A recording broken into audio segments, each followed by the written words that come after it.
Kene mfumu wetu amena momonka, mwanda wa bumi wanyeke chesene chesefo. Pano nanga kula pene tata, pabilalo ne bilalo kwetu kona fwena. Eke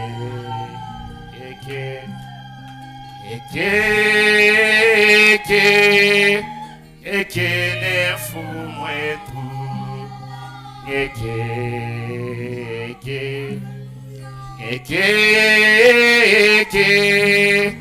Eke ne mfumu wetu.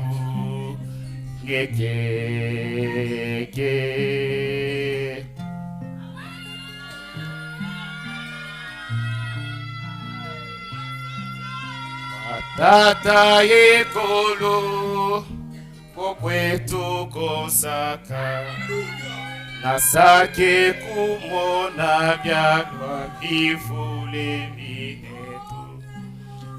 Uyawa bilanga bivango byalesa, eyo ibine binetu huba mpungila byo.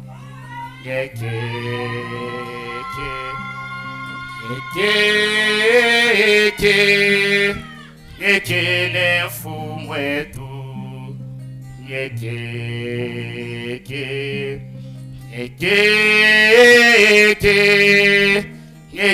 ne mfumu wetu.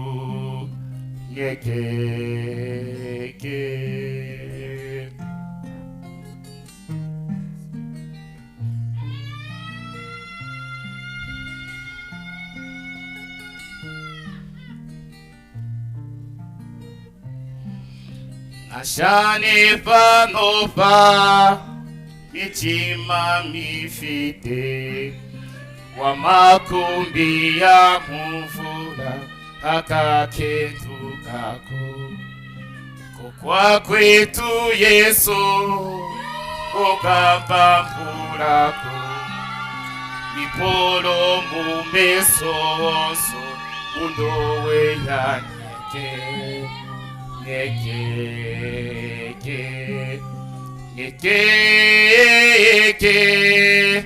Eke ne mfumu wetu.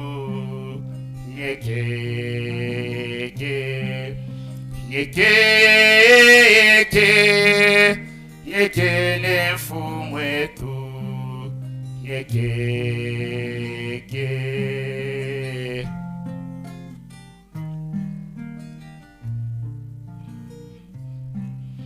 Milele na Bwana amena njovile, neno la uzima wa milele ni baraka. Huku natembea bali na babangu, kwa vilalo ila ninakaribia kwetu.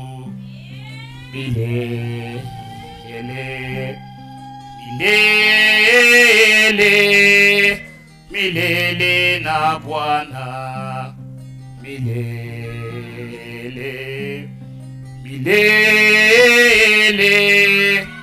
Milele na Bwana.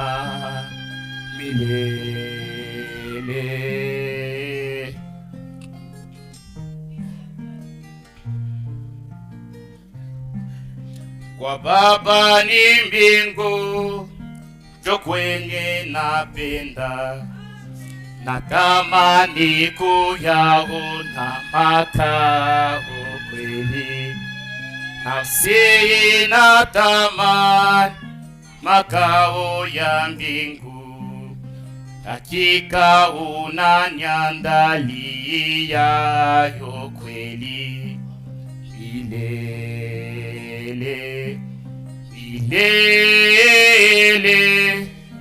Milele na Bwana.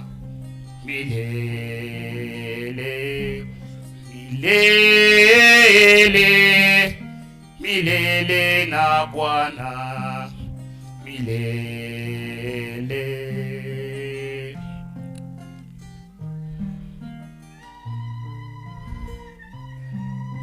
Ataro ya ukua kama wimbi la mvua, kwa furaha ya milele chozi litafutwa milele.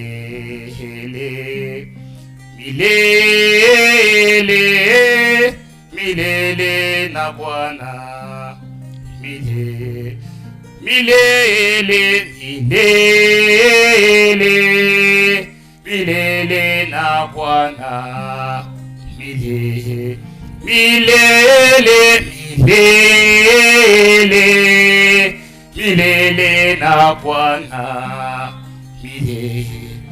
Nyeke, nyeke, nyeke, nyeke nefu mwetu, nyeke, nyeke, nyeke, nyeke, nyeke nefu mwetu, nyeke, nyeke, nyeke.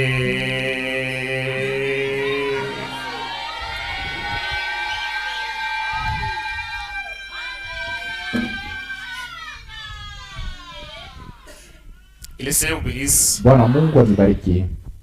On peut s'élever pour le respect à l'acte de la parole de Dieu. Tutashimama juu kuheshimia kusoma kwa neno la Mungu. Je salue également le frères et sœurs qui nous suivent en ligne. Na nasalimia pia wandugu na wadada wanatupatia kupitia mtandao. Et Dieu puisse le bénir aussi abondamment. Bwana Mungu apate kuwabariki. Nous reprenons notre écriture de la semaine, c'est dans 1 Thessaloniciens chapitre 5. Tunarudilia andiko yetu ya katikati ya juma wa Thessalonika wa kwanza sura yake ya 5. Au verset 1. Mstari yake ya kwanza. Pour ce qui est de temps et de moment, mambo ile naangalia wakati na muda, vous n'avez pas besoin, frère, qu'on vous en écrive. Ndugu, amuna lazima waniandikie. Car vous savez bien vous-même, maana wenyewe mnajua, et les jours du Seigneur viendra comme un voleur dans la nuit. Ya kusema siku ya Bwana itakuja kama vile mwizi katikati ya usiku. Quand les hommes diront paix et sûreté, wakati watu watasema salama na hakikisho, alors une ruine soudaine le surprendra comme les douleurs de l'enfantement surprend la femme enceinte. Asa uharibifu mwa utawashutusha sawa vile maumivu inashutushaka mwanamke wa mimba. Et ils n'échapperont point. Na awataepa. Mais vous, frères, lakini mwe banduku, vous n'êtes pas dans les ténèbres. Amuna mugiza. Pour que ces jours vous surprennent comme un voleur. Juu hii shiku imishutushe sawa mwishi. Vous êtes tous des enfants de la lumière. Wote muko watoto wa nuru. Et des enfants du jour. Na watoto wa mchana. Nous ne sommes point de la nuit. Atuna babushiku. Ni des ténèbres. Wala batoto ya giza. Et dormons donc point. Tusilale basi. Comme les autres. Sawa vile bengine. Mais veillons. Lakini tukeshe. Et soyons sobres. Na tuwe na kiasi. Car ceux qui dorment la nuit. Mana benye kulala beko nalala ni bushiku. Et ceux qui s'enivrent la nuit. Na balevi beko nalewa ni bushiku. Mais nous qui sommes du jour. Lakini sheye ba mchana. Soyons sobres. Tuwe benye kiasi. Ayons revêti de la cuirasse. Na tupate kuvala. De la foi. De la cuirasse de la foi. Tupate kuvala imani. Et de la charité. Pia mapendo. Et y a pour casque l'espérance du salut. Na tuwe na kofia kama vile taraja ya wokovu. Car Dieu nous a pas destiné à la colère. Maana Mungu ashikutayarishe juu ya kasirani. Mais à la question du salut par notre Seigneur Jésus-Christ. Lakini tupate kupokea wokovu. On peut exactement voir dans quel temps nous sommes arrivés. Tunaweza kuona ni wakati gani tunafikia. C'est pourquoi nous prêchons avec précision. Kwa maana tuko na ubiri na précision que le retour du Seigneur est imminent. Na hakikisho itasema kurudia kwa Bwana ni bado kidogo. Véritablement il est bientôt. Hakika kwa njia ni hapa sasa. Les signes nous les voyons. Malama tunaiona. Nous voyons les chiffres. Tunaona malama. Nous voyons les fashi yote tunaona malama. Personne vous n'avez besoin encore kuambia chiffre. Tu n'as pas besoin qu'on vienne te dire quel jour. Toi-même tu peux regarder ce qui unaweza kuangalia Biblia katika pembeni yako. Tu peux te pressentir qu'il y a le point d'arrivée. Unavumula kusema Kristo kwa karibu nakuya. Même les gens du monde. Hata watu wa dunia. Vous verrez quelqu'un du monde. Ukiona mtu wa dunia anasema nous sommes à la fin. Montre mon pagano. un païen, À ce moment, on est comme ici que nous sommes à la parce que fin. véritablement, les gens de Hakika ma vichwa viendeke, Pour les signes huku naona maalama ke c'est difficile, qui montrent que véritablement, iko naonesha kusema Bwana iko narudia, il lui revient iko véritablement. narudia hakika. Très bientôt, très Bado bientôt. kidogo hapa Et sasa c'est s'ouvrira. na mbingu itafungulika. J'ajoute l'écriture de Jean 14. Taongeza ko ile andiko ya Yohana 14, Le Jean 14 verset 1. Yohana 14 mstari wake wa kwanza. Jésus lui-même qui a dit ceci. Ni Yesu mwenyewe alisema Que hivi, votre cœur ne se trouble ya pas. kusema moyo wenu usivurukwe. Oui.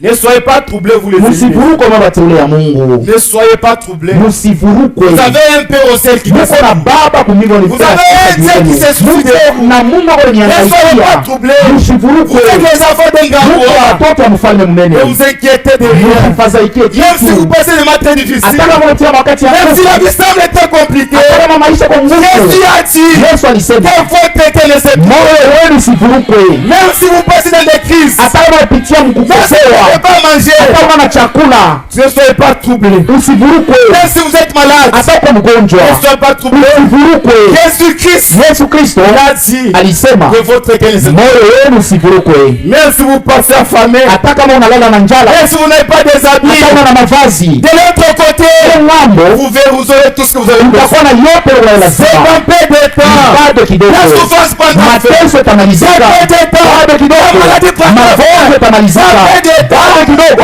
ne souffre plus jamais. tutateswa tena. Le retour du Seigneur Kurudia kwa Bwana mettra fin à toute la souffrance. tutamaliza mateso Le retour yote. du Seigneur Kurudia kwa Bwana mettra fin à la mort. tutamaliza Le Mungu. retour du Seigneur Kurudia kwa Bwana mettra fin à tous les inquiétudes. tutamaliza mateso Ne yote. troublez point. Mioyo yenu Ne isivurukwe, soyez pas troublés. isivurukwe. Les élites des 3 Wateule wa 3Z, vous avez un Dieu. muko na Mungu, Ne soyez pas troublés. msivurukwe. Vous avez un Père Muko na responsable. Baba mwenye Il mamlaka, se soucie de vous. muko nyangaikia. Même si vous passez votre temps Hata kama difficile, unapitia wakati le Seigneur mgumu, ne vous considère pas. hata kama dunia Vous iendelee, êtes devant Dieu. lakini muko na damani mbele ya Mungu. Ndiyo Les élus de Dieu. bateule ya Mungu. Jésus nous a donné cette Yesu alitupatia écriture hii andiko pour nous consoler. juu ya kutufariji.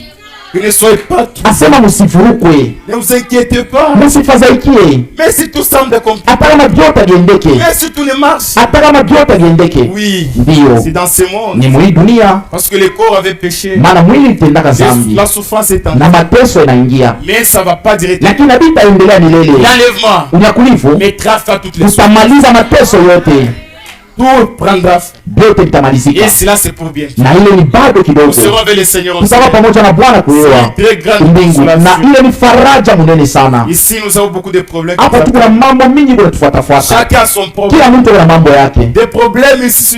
mamambo hapa kwa dunia.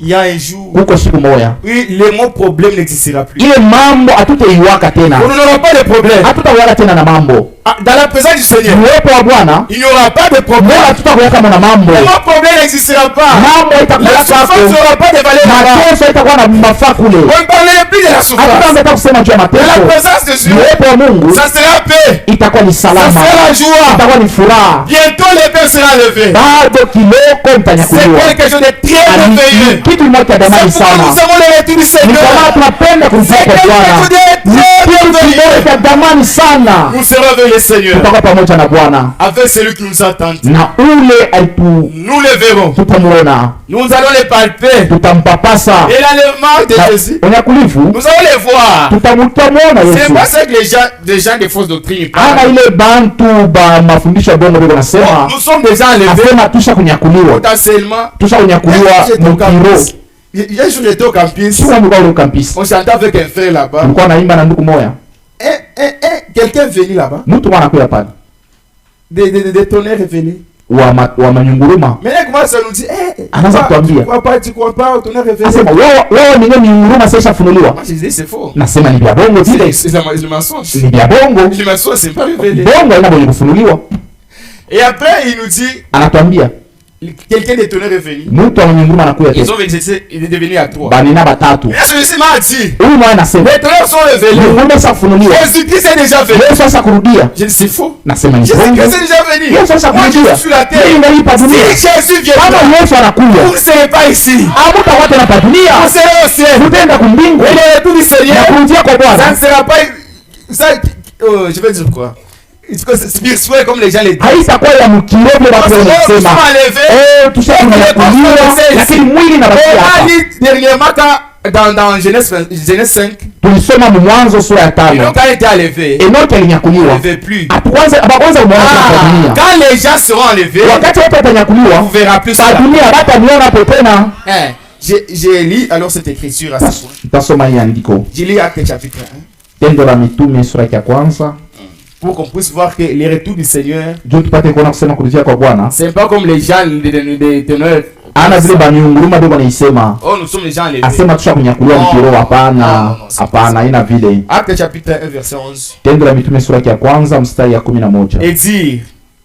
Et dire homme galiléen, na kusema wa Galilea, pourquoi vous arrêtez-vous? Jua nini munasimama regardez au ciel, mkuangalia kumbingu? C'est Jésus, huyu Yesu qui a été enlevé, mwenye ananyakuliwa au ciel, kumbingu, du milieu de vous, katikati yenu, reviendra de la même manière que vous l'avez vu. Atarudia paka mwili namna mnamuona kupanda. De cette façon on a vu Jésus. Mwili namna mnamuona anapanda. C'est la même façon de descendre. Namna mmoja atashuka tena na tutamuona. Et c'est pour bientôt. Na ni bado kidogo.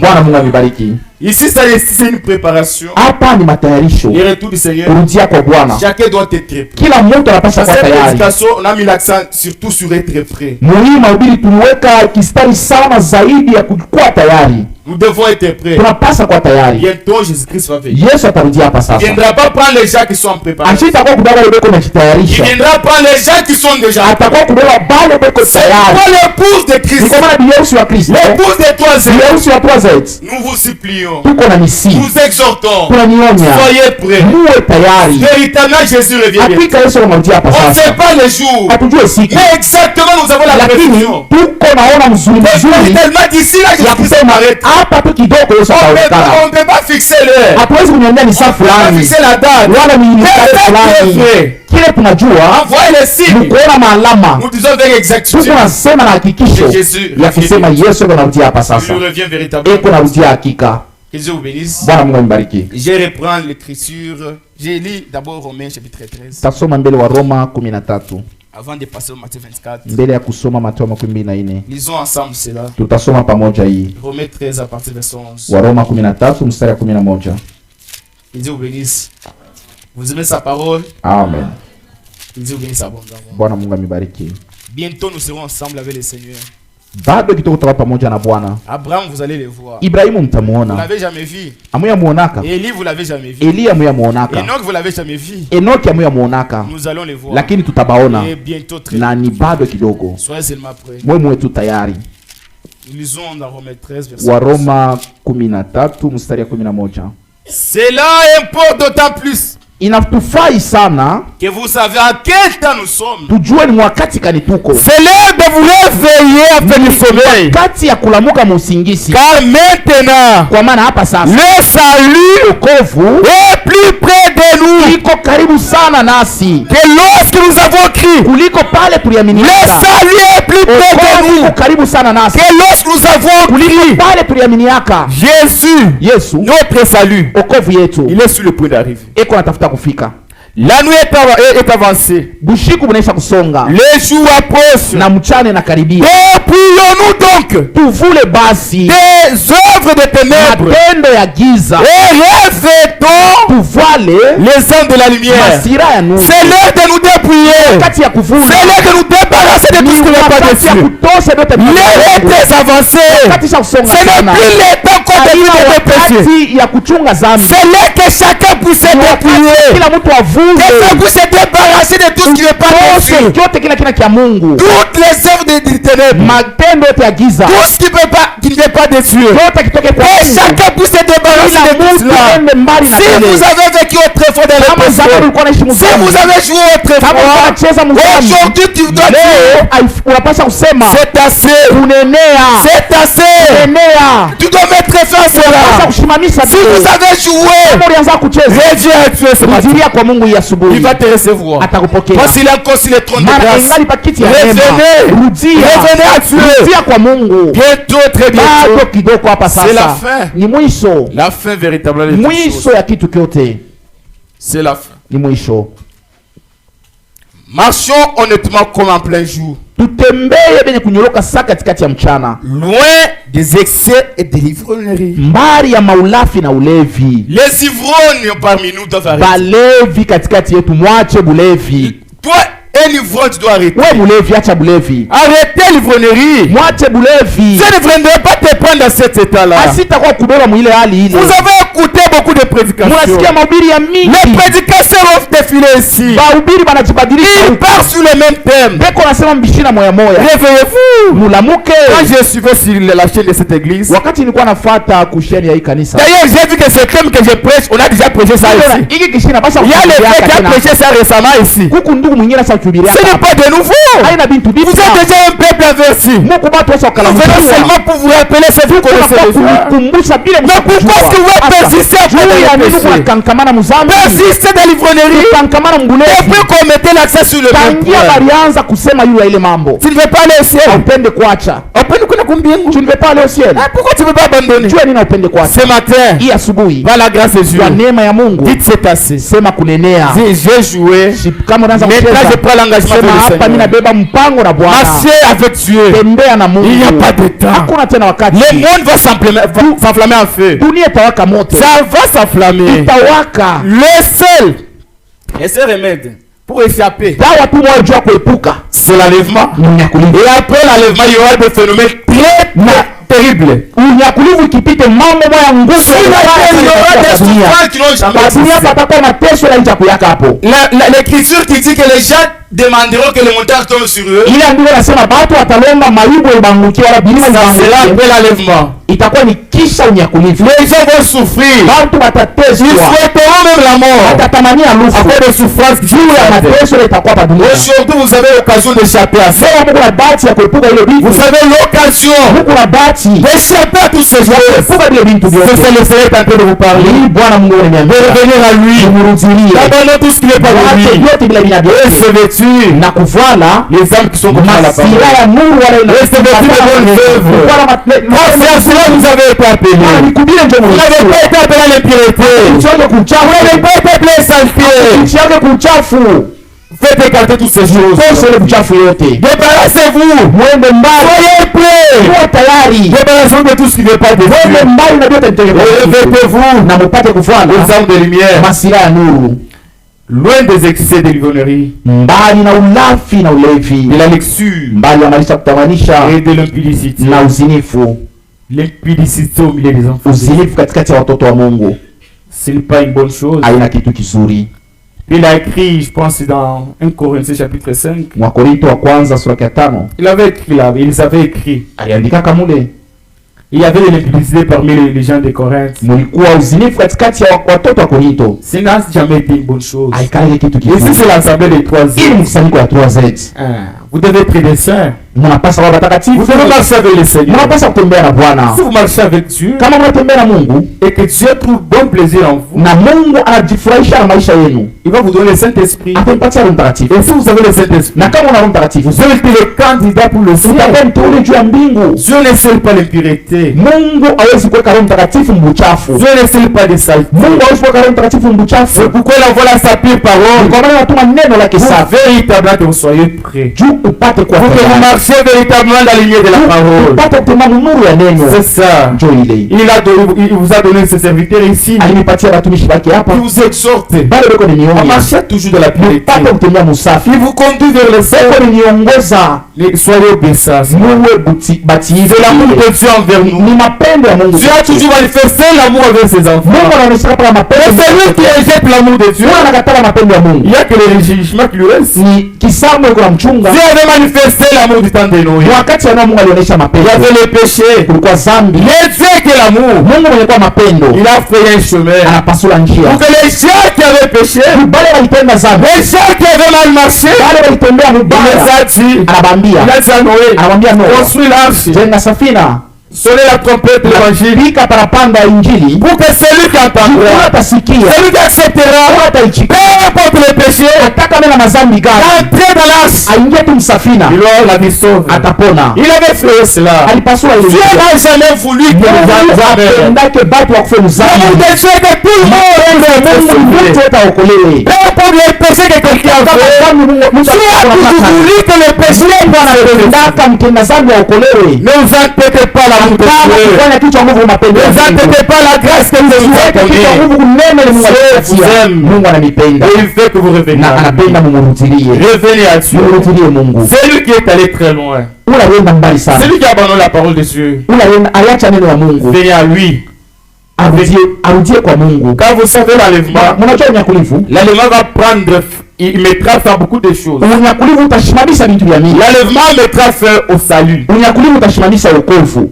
L'enlèvement Unyakulivu mettra fin au pardon des péchés. itashimamisha L'enlèvement unyakulivu mettra fin au baptême du Saint-Esprit. itashimamisha ubatizo wa Roho Mtakatifu. La parole de Dieu ne sera plus prêchée. Neno la Mungu haisahubiriwa. Bientôt, très bientôt, on va fermer des Bado portes. kidogo atafunga milango. Bientôt ici. Ni bado kidogo. Milango itafungi. Les portes seront Mais fermées. toi qui n'as pas donné le pardon au Seigneur, Ula hujapata hujapatia Bwana maisha yako. toi qui n'as pas encore reçu le Saint-Esprit, Wewe hujapokea Roho qu'est-ce Mtakatifu. que vous attendez? Uko nachunga nini? Bientôt, très bien. Hapa sasa Le hivi. salut ne parlera plus. Wokovu hataanza tena. Les villes seront fermées. Makanisa yatafungiwa wala Biblia itafungiwa. Tu seras où à cet état? Utakula wapi sasa na ile amri uko nayo? Ça peut être demain. Inaweza kuwa saa zingine Ça peut être le lendemain. wala kesho Quand yako. vous venez, si vous écoutez la Hapo parole, unakuwa unashikia neno la vous Mungu. devez vous conformer à cela. Unapasa kubasikiana kuneno. Vous ne savez pas. Juu au juu. Ça peut être aujourd'hui, ce matin. Inaweza kuwa ni hii asubuhi. C'est ta dernière fois d'être ici. Je mara yako ya mwisho Ça kusikia peut hapa. être la dernière fois. Inaweza kuwa mara yako ya Tu mwisho. écoutes les paroles. Unasikia neno. Tu écoutes les avertissements de Dieu. Unasikia makaramusho ya Mungu. Prenez votre édition ce matin. Upate ule mpango wa kuya. C'est lui qui s'est écarté de la parole. Ule tena mbali na neno. Qui pousse pas la tête sur le réveil. Achukue mpango wa kurudi. C'est lui qui n'a jamais donné sa vie au Seigneur. Wewe apatiaka Bwana Qui pousse maisha yako. pas la tête sur de le faire. Akone mpango wa kupatia maisha yake kwa Bwana. Vous ne devez pas reporter ça cela. Na hapana kufanya ile mambo iko juu ya kesho. En avançant, on va comparer quelque chose. La première venue du Seigneur Kumbele tutalinganisha kitu kimoja na kuja kwa kwanza kwa Bwana à la seconde venue. na kuja kwake kwa pili. Alors nous allons nous situer à quel état nous Na sommes. pale sasa tutaona ni fashi kanicho kushimamia. Chacun va comprendre. Kila mtu ataelewa ya kusema Jésus-Christ peut venir même demain. Yesu Kristo saa zingine ni kesho tu ndio atakuja. Oui, Ndiyo, c'est la fin. ni mwisho. C'est véritablement la fin. Hakika ni mwisho. Nous dormons donc pour Tushilaleni mais veillons. lakini tukeshe. Je continue cette écriture. Taendelea na andiko. Marchons honnêtement en plein jour. Tutembee benye kunyoroka sasa katikati ya Loin mchana. des excès de l'ivrognerie. Mbali na ulafi pia ulevi. De la lecture. Mbali na maisha ya kutamanisha. De l'impudicité. Mbali na uzinifu. Des querelles et des jalousies. Mbali na makokotano na Nous mabivu. devons arrêter de nous quereller. Tunapaswa wacha Ne vous kukutana. querellez pas. Tuache kukokotana. La Bible dit arrêtons de se quereller. Biblia nasema tuache Les kukokotana. querelles entre les prédicateurs et les bergers. Makokotano katikati ya mhubiri na mchungaji. Les querelles entre les êtres et les bergers. Makokotano katikati ya washemashi na Les querelles mchungaji. entre les administrateurs et les bergers. Makokotano katikati ya wazamini. Nous devons arrêter tous ces querelles. Sasa kuacha ile makokotano yote. Dieu n'aime pas de Mungu querelles. apendage Ne makokotano. vous querellez pas dans vos foyers. Kokotane majamaa yenu. Ne vous querellez pas. Sikokotane. Vous avez votre femme. Uko na bibi À yako. ce stade, vous ne devez pas vous quereller. Muri wakati tuko muna bakokotana Vous tena. devez véritablement vous aimer. Munapasa Vous kupelekana accompagner dans votre na foi. kusindikizana Et imani chacun yenu. soutient ça à la foi de l'autre. Kila mtu asaidie imani ya mwenzake. Soutenez-vous dans la foi. Msaidiane muimani. Afin que vous tous, Juu mwe bote. vous participez à l'enlèvement. Mupate Les kunyakuliwa. personnes, nous doyens-nous, Atamwa na votre mariage. qui poussent rater l'enlèvement. Ashikose nyakuliwa. Soutenez-vous. Alors si Msaidiane. vous vous querellez dans Kama votre mko foi, nakokotana manyumba. comment est-ce que vous allez vous préparer? Na muna kani Vous mtajitayarisha. allez vous préparer comment vous querellez. Mtajitayarisha namna kani mkokotana. Si vous êtes dans l'unité avec ta femme, Kama auelewane na bibi yako. vous êtes dans des querelles entre vous. Mko Vous mmakokotana. devez savoir que même la communion avec vous, Mnapasa kujua kusema hata ushirika na Mungu usha kuvunjika. là où l'homme et l'autre, une personne et l'autre, Pale batu bawili ils ne sont pas en communion. abana mushirika. Si moi je ne suis pas en communion avec le frère Bertrand, Kama china mushirika na ndugu Bertrand. si moi je ne suis pas en communion avec vous frères, Kama china mushirika na c'est ndugu veut dire, moi je suis plus non plus en communion avec Dieu. hata kumbe ya Mungu nishina na Mungu. La communion doit d'abord réunir nous. Unapaswa mbele kutawala Nous katika. devons être en communion les uns les autres. Unapaswa wa mushirika au Nous devons nous aimer les uns les unapaswa autres. kupendana au na wengine. Parmi nous, Katikati ta yetu. sœur, Dada yako. vous ne vous parlez pas. Amuongee Vous naye. ne vous parlez pas. Amzungumzaye. attendez vous parler au ciel. Mbona ngoja mkazungumze kumbingu? Bana. Vous devez arranger cela maintenant. Ile hapa En sasa. sortant ici, Kutoka kwa hapa, pardonnez-vous. msameane. Puisque non, ma soeur, Dada yangu, j'avais mal agi. nitendaka mbaya. Pardonne-moi. Mie, Pourquoi l'orgueil? jua nini kiburi? L'incapacité de se réconcilier, Kujiweza kupatana, ça va de pair avec l'arrogance. kuko natembea pamoja na kibengo. C'est ça. Ndio vile. On ne veut pas se réconcilier. Upende kupatana na C'est juste à cause de l'arrogance. sio ya kibengo. Aujourd'hui, les églises qui sont divisées. Leo makanisa yanakabulana. Les frères se sont le frère se divise de l'autre. Ndugu anakabulana na mwingine. Ils ne se réconcilient pas. Abapende kupatana. Tout ça, Ile yote ça va de pair avec l'arrogance. iko natembea pamoja na Personne n'a kibengo. payé ne veut s'humilier. Hakuna ule anapenda kufikiria. Il s'humilie. Kama wewe unajinyenyekeza, Patapatana. vous allez vous réconcilier. C'est que je veux. Na njoo kile Mungu C'est anasema. de l'unité. Mungu ni Mungu wa Ce n'est umoja. pas un thème de la division. Ana Mungu wa kukabulana. Les gens sont divisés. Bantu ndio Et ils wanakabulana. disent qu'ils vont aller au ciel. Na ndio wanasema hapana. Dieu ne viendra pas pour les assemblées divisées. Kwa kulia ni kusanyika wa kukabulana. Il ne viendra pas pour les assemblées divisées. Kulia ni kusanyika wa Même s'ils kukabulana. ont des brochures. Hata kama Ils ont des brochures. beko na mabroshua, Même s'ils ont des lettres hata circulaires. kama barua Même s'ils kuzunguka. confessent que nous avons reçu les prophètes. Hata wanasema Même tulipokea s'ils confessent que nous avons reçu les prophètes. tulipokea huduma ndugu. Même s'ils sont divisés. Ni bantu wenye Ils ne kukabulana. participeront pas dans les temps. Hapata sherekea Ils ne vont pas kufunga. pour les voies de l'édition. Hakuna ushiri unyakuwa Ils doivent être réunis. Bapo wanapata wa Mungu. Ils sont appelés à l'unité. Kwenye kuitoa Et c'est kufunga. maintenant où tu es appelé à l'assemblée des Hapo Mungu peuples. anakusanyisha watu. C'est maintenant où les peuples Hapa sasa watu wa Mungu weko narudia kuungano. que gens nous soyons unis. Tupate kuungana. Sans véritablement unis entre nous. Tupate kuungana katikati yetu. Jésus revient bientôt. Yesu anarudia hapa sasa. Nous chantons un cantique. Tunaimba mwimbo moja. L'enfant de mémicité. Yakisema batoto wa mumuji moja. L'église du Seigneur. Kanisa ya Bwana. Restons dans l'unité. Tubakie mu C'est la muungano. recommandation du Seigneur. Ile inakuwa ni amrisho ya Bwana. Tubakie mu muungano. Aimez-nous véritablement. Tupende hakika. Pourquoi des tiraillements entre Jua nini kukokotana katikati On ne yetu? peut pas se tirailler. Hatuwezi Nous kukokotana. travaillons pour un seul but. Tunasifika juu ya Mungu Pourquoi moja. est-ce qu'on peut se Sasa tirailler? tutakukotana juu ya nini? Toi, tu es le serviteur. Wewe ni mtumishi wa Moi, je Mungu. suis le serviteur. Mimi ni mtumishi wa Moi, je Mungu. suis l'enfant de Mimi Dieu. ni mtoto wa Toi, Mungu. c'est l'enfant de Wewe na wewe Dieu. mtoto wa On Mungu. travaille pour un même Tuko père. natumikia Mungu Mais pourquoi moja. est-ce qu'on doit se tirailler? Juu ya nini On doit se kukokotana? combattre pourquoi? Kumanishana juu ya nini? Soyons unis. Tuwe mu muungano. Revenons à Dieu. Turudilie Mungu. Restons dans l'unité. Tuwe mu muungano. Jésus revient bientôt. Yesu anarudia hapa Et sasa. Jésus viendra pour Na les Yesu êtres atakubeba unis. bado wewe mu Ne muungano. soyez pas divisés. Tuwe wenye kukabulana. Comme nous sommes ici, Sasa hivi tuko nous hapa. devons avoir un seul but. Tunapasa kuwa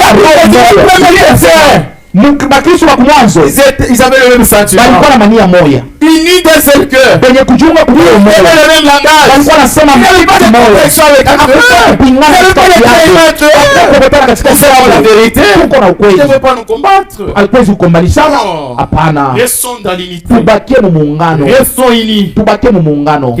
C'est là que Jésus viendra nous prendre. Ni pale Yesu Parce qu'il atakapotubeba. veut prendre un corps. Juu atakapobeba mwili mmoja.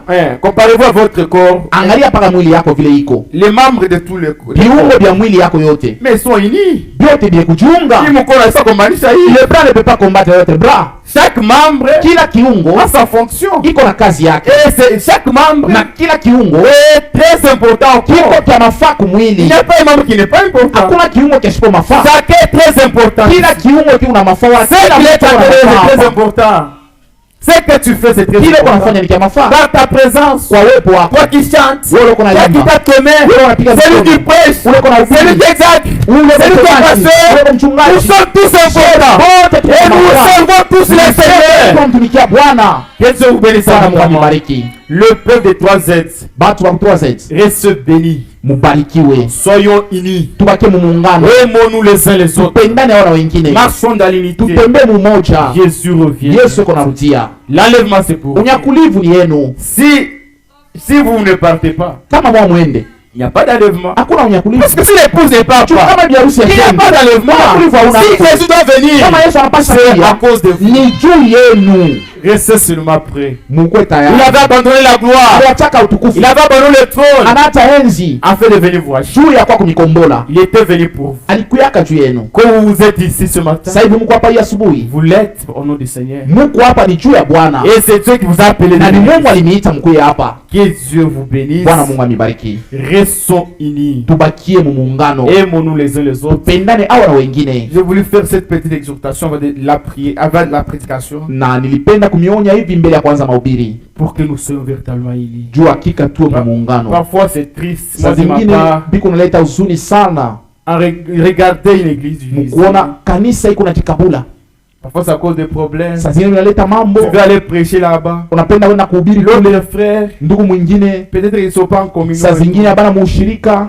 Nous devons prier les uns les autres. Tunapasa kuombeana wana Afin que wengine. l'unité puisse Juu venir. muungano irudie Que nous soyons unis. na tupate kwa benye Le kujiunga. frère Franck dit ceci. Ndugu Frank unasema hivi. Si les gens qui servent Dieu dans l'église locale, Kama watu wanatumikia Mungu pa kanisa ya ils pali, ne sont pas unis entre eux, habana benye kujiunga katikati yabo. l'unité ne sera pas dans l'église. Hata mkanisa musitakuwa muungano. Parce que chacun aura son opinion. Juu kila mtu atakuwa na mawazo Et yake. chacun voudrait influencer un petit groupe dans l'église. Na kila mtu atapenda avute kankunji kake. Ah, si nous sommes unis, Kama tuko muungano, alors nous sommes dans la volonté de Dieu. asa tuko mapenzi ya Si nous sommes Mungu. divisés, Kama choka bulana, même si nous avons des brochures, hata kama tuna mabroshua, même si nous avons des lettres circulaires, hata tuna mabarua kuzunguka, même si nous avons reçu tous les ministères, hata kama tulipokea mahuduma yote, si nous ne sommes pas unis, lakini kama tuna muungano, il n'y a pas d'enlèvement. hakuna unyakulivu.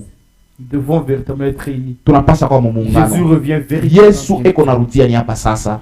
Je viens maintenant sur notre thème. Mimi narudia sasa pa kishina kietu. Nous parlons de départ secret soudain de l'église. Tuko nasema juu ya kwenda kwa kanisa kwa musiri na kwa ghafla. C'est le départ qui est secret. Ni kwenda kuko musiri. C'est le départ qui est soudain. Kwenda kwa ghafla. Véritablement, Jésus revient bien. Yesu eko narudia ni hapa Que sasa. chacun ne puisse garder les péchés de confesser à lui. Mtu hata asichunge sana. Chacun doit confesser ses péchés maintenant. Atubu zambi yake hapa sasa. Parce que Juu il n'y a pas de deuxième vague pour l'enlèvement.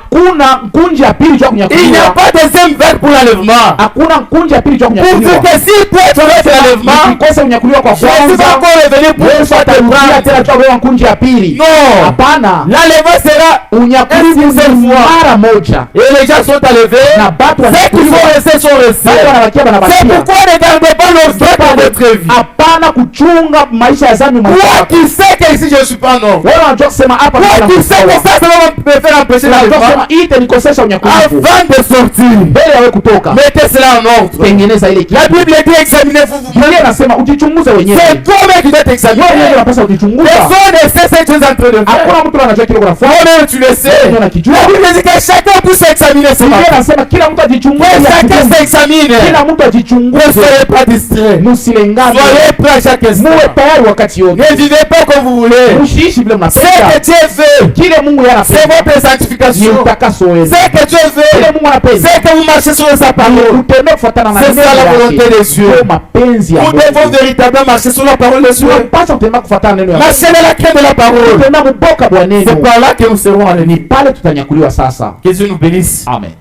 Quand nous écoutons la parole de Dieu, Kama tunasikia neno ya Mungu, c'est pour que nous puissions nous marcher. ni juu tutembee mzuri. Dieu a dit à Israël, Mungu aliambia Israeli, voici le chemin, tazameni njia, marche Jésus. tembeleeni Mungu. Quand Dieu présente son chemin, Mungu akionyesha njia c'est yake, pour que nous puissions y ni juu marcher. tutembelee. Quand Dieu nous montre sa Mungu volonté, akituambia mapenzi c'est pour yake, que nous puissions la ni mettre en juu place. tuiweke mtendo. C'est par là que dans Matthieu 7, c'est Na écrit. ni mu Mathayo 7 wanaandika, J'ai lu cela rapidement. tutaisoma kwa haraka. Matthieu chapitre 7, on peut les lire ensemble. Mathayo Que Dieu vous sura bénisse. yake ya 7.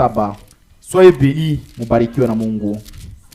Si nous on ne se voit pas sur la terre, Kama tuonane tena pa nous dunia, avons un rendez-vous. tuko na aliko. Le Père des trois yeux, on va se voir avec Batu nous. wa 3 zetu Nous tutaonana. serons avec vous au ciel. Tutakuwa pamoja na moto Ensemble mbinguni. avec le Seigneur. Pamoja na Bwana. Bientôt vous, Bado kidogo la mwenye trompette sonnera parapande talia et vous serez na enlevés. mtanyakuliwa. Soyez prêts à chaque Muwe instant. tayari wakati Marchez sur wote. la parole de Dieu. Fuatana neno ya Mungu. Ne vous laissez pas distraire. Mushilengame. Ne marchez pas dans la ténèbre. Musitembee mugiza, Mais soyez dans la lumière. lakini mtembee munuru. La Bible dit ceci. Biblia iko nasema hivi. Ceux qui me disent Seigneur, Bale beko nasema Seigneur. Bwana, n'entreront pas tous dans le royaume des cieux. bote hawataingia mu ufalme wa mbingu. Mais celui-là Lakini ule tu qui fait la volonté de mon Père qui est dans les unafanya cieux. mapenzi ya baba yangu leko mu mbingu. Plusieurs me diront ces jours-là, Wengi wataniambia ile siku, Seigneur, Bwana, Seigneur, Bwana, n'avons-nous pas prophétisé par ton nom? si tulitabiri mu njina N'avons-nous yako, pas chassé des démons par ton nom? tulifukuza mapepo mchafu mu Et njina n'avons-nous yako, pas fait beaucoup de miracles na par ton tulifanya nom? miujiza minene mu njina yako. Alors je leur dirai Na hasa ouvertement, tabambia waziwazi, je ne vous ai jamais connu. sija mijuaka, Retirez-vous de moi, endeni mbali nami, vous qui commettez mwewe l'iniquité. alikuwa anafanya uovu. C'est pourquoi Ni kwa maana quiconque attend ces paroles, wote unasikia hii neno ce que j'ai dit, inasema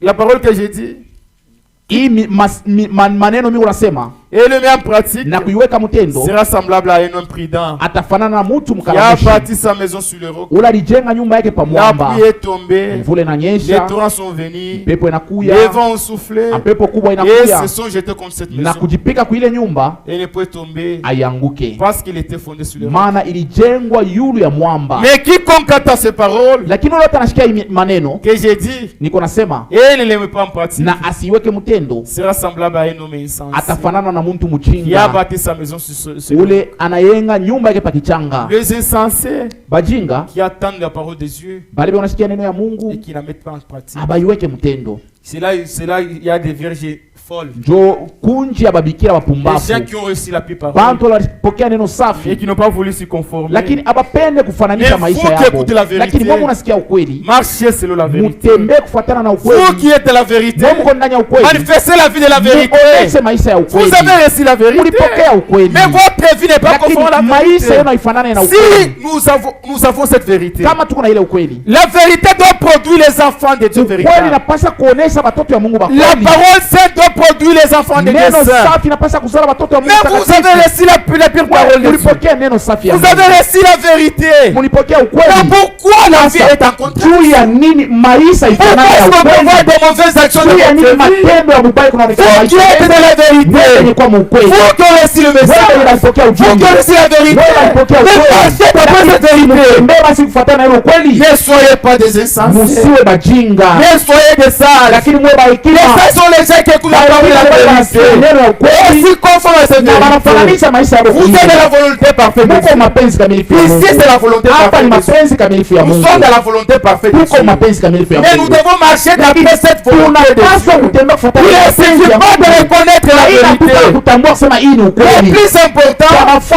c'est de marcher d'après cette vérité. kutembea kufuatana na ile Il ne ukweli. suffit pas de dire que nous connaissons le Haina message. kusema mimi na Le plus ujumbe. important, Ya mafaa c'est mener la vie ni conforme à la parole de kuishi Dieu. kufuatana na neno ya C'est ce qui Mungu. est très Njoo important. kwenye frère. kwake ya mafaa. C'est ce qui est très important. Njoo kwa mafaa badala. Lorsque nous avons reçu la vérité, Wakati tunapokea ukweli, notre vie maisha doit être conforme à cette vérité. inapaswa kufanana na ile ukweli. C'est ce que Dieu attend de Ndio nous. kile Mungu anangojea Il ne kwetu. suffit pas d'être dans la vérité. Haina tu kusema niko Il muukweli. ne faut pas être comme les gens d'Israël. Uchukue sasa watoto wa Israeli. Quand vous lisez l'histoire d'Israël, Ukisoma hadithi ya Israeli, c'est un peu compliqué. biko nguvu. Lisez cela dans 1 Corinthiens 10. Mutaisoma Wakorinto wa kwanza 10. Vous pouvez lire également dans Tite, Mutasoma hata mu Yuda au verset 5. mstari yake ya Le 5. peuple d'Israël était sorti.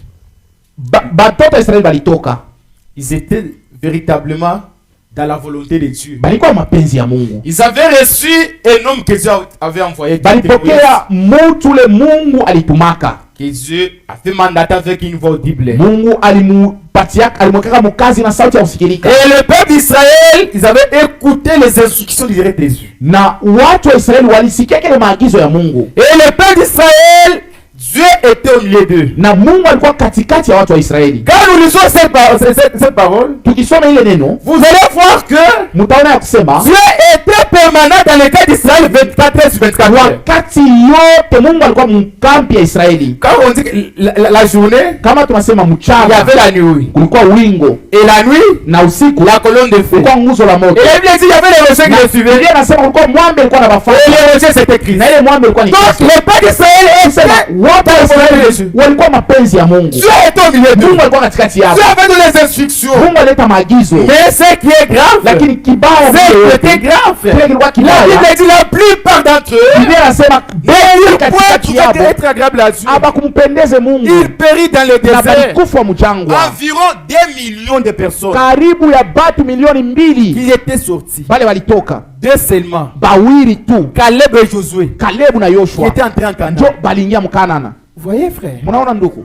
c'était quelque chose de très grave. Ni kitu kimoja cha nguvu sana. Les gens qui avaient reçu les instructions, Batu wale walipokea maagizo ya les Mungu. gens qui avaient reçu la pire parole de Dieu, Banapokea neno safi ya Mungu. mais ils n'avaient pas obéi. Lakini abakutiku ile C'est neno. pourquoi nous sommes sur Ni kwa maana l'obéissance. tuko na kazi ya Ne vous sana pa inquiétez seulement la parole de Dieu. Usiweke kichwa nguvu Ne kwa neno vous ya Mungu. inquiétez pas. Hapana kuweka Si kichwa Dieu est en nguvu. train de Kama parler, Mungu ako soyez nasema obéissants. tuwe batiifu. Ce n'est Amen. pas parce que Dieu avait choisi d'accomplir ce qu'il avait promis. Haina kusema Mungu alishindwa kutimiza kila Dieu alilakaka. était à mesure d'accomplir sa Mungu promesse. alikuwa alipasha kutimiza malako yake. C'est qu'il avait promis. Juu kile lilakaka. Il va les faire sortir pour les faire entrer. Atabatosha juu kubaingisha. C'est ça. Njoo kile lilakaka. Maintenant si vous regardez ce peuple là. Kama mnaangalia wale bantu. Quand ils étaient sortis. Bale balitoka.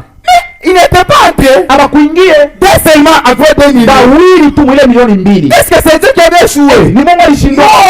Non. Obéissez la parole de Dieu. Et toute la promesse accomplira sur vous. Malako yote tatimilika juu yenu. Tout ce que Dieu a promis. Yote kile Mungu alilaka. Vous si vous obéissez, il va accomplir. C'est l'obéissance totale. Utiifu kamilifu. Il amène la Uko naleta masimiliko ya malako ya Mungu. Si nous obéissons à ce que Dieu dit, Dieu va accomplir tout ce qu'il a promis. Ndio Israël était sauvé. Israël alitoka. Mais la grande quantité de la partie bamingi n'était pas abakuingie. Ne soyez pas comme ces gens. Mshikwe Ça ne puisse pas arriver. Kisifike. Ça ne puisse pas arriver. Kisifike. Parce que vous aussi vous êtes dans la volonté de Dieu. Vous savez laisser la vérité. Marchez selon cette vérité. Ne marchez pas comme les gens du monde. Soyez différents. Soyez le peuple qui est différent des gens du monde. Parce que vous avez laissé la vérité. Le Seigneur vous a parlé. Vous devez vous conformer à la vérité. Ne vous inquiétez pas la vérité. Il y a des sœurs qui s'entêtent à la vérité. Ma soeur ne vous inquiétez pas la vérité. Vous, ici dans le message, il y a les gens qui défendent. Oh, mèche. le mèche. Oh, c'est bien. Oh, biko bizuri. Il n'y a pas de problème.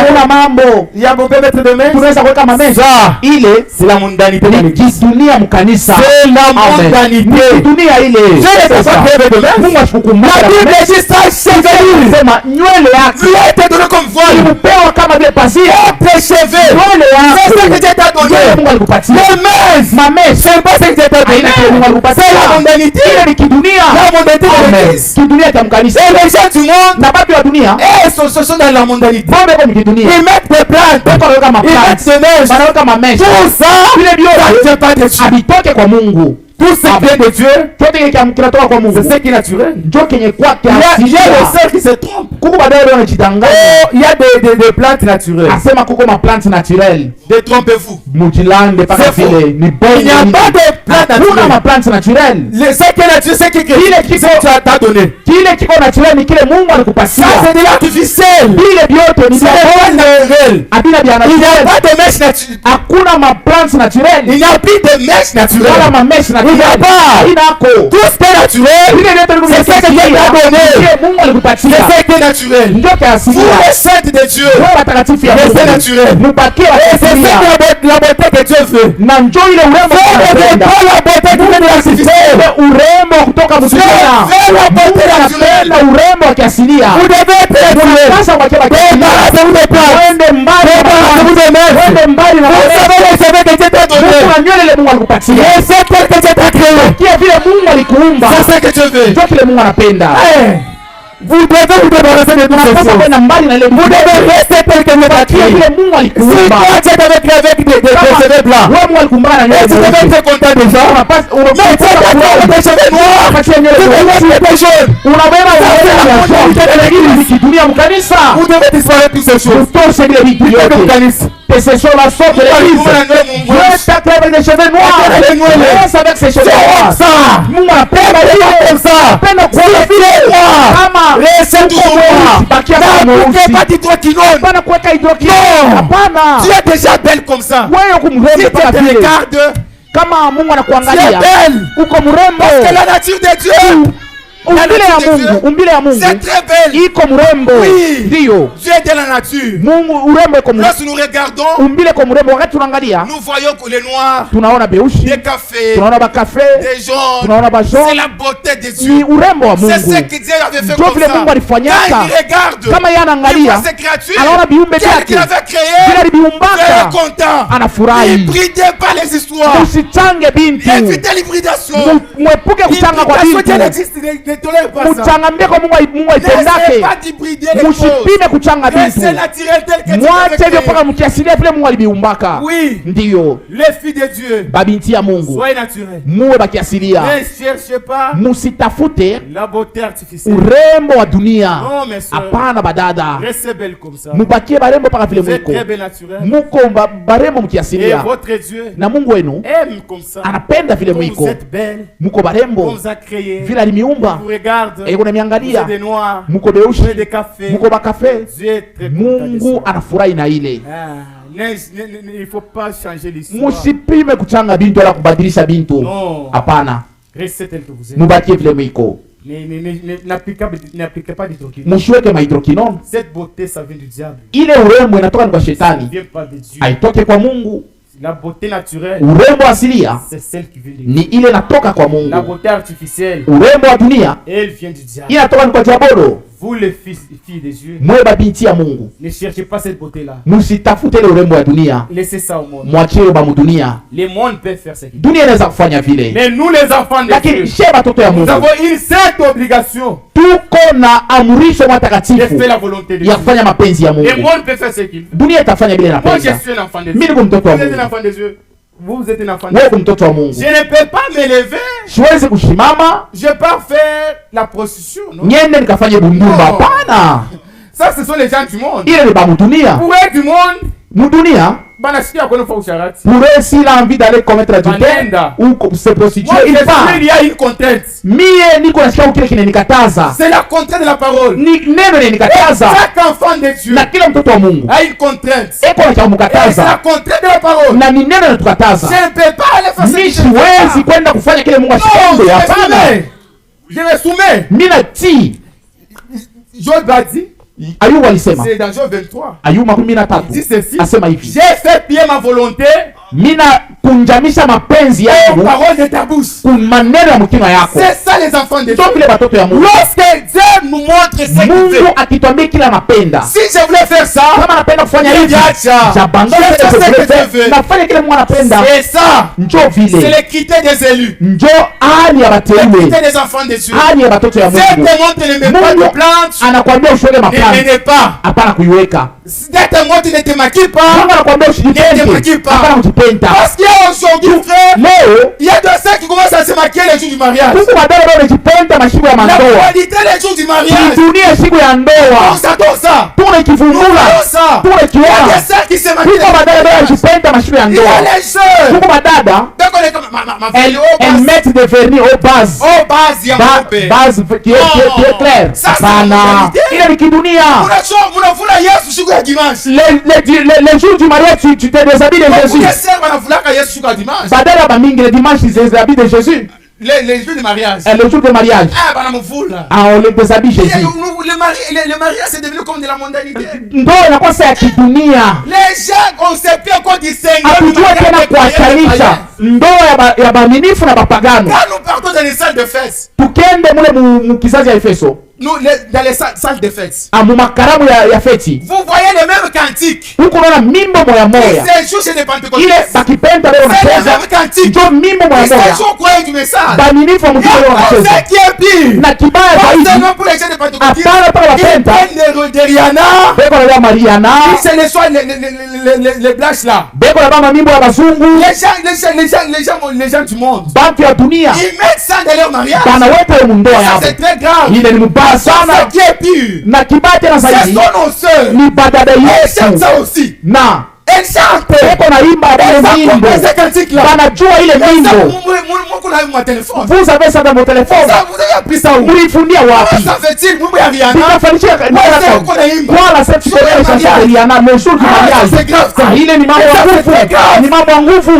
Moi il y a Rihanna unasikia Comment est-ce que tu connais la chanson de Rihanna? Pourquoi on a eu mal au Tu mariage? chantes même dans ton mariage. Voyons c'est là. Tuko na biona Les gens dans le message. watu Ils mwijumbe vont donner la honte au message. wanaleta aya kujumbe, Amuonorete na Mungu. vous n'honorez pas Dieu, hamkuheshimu tena Mungu mandoa yenu. Pourquoi ça? Juu ya nini?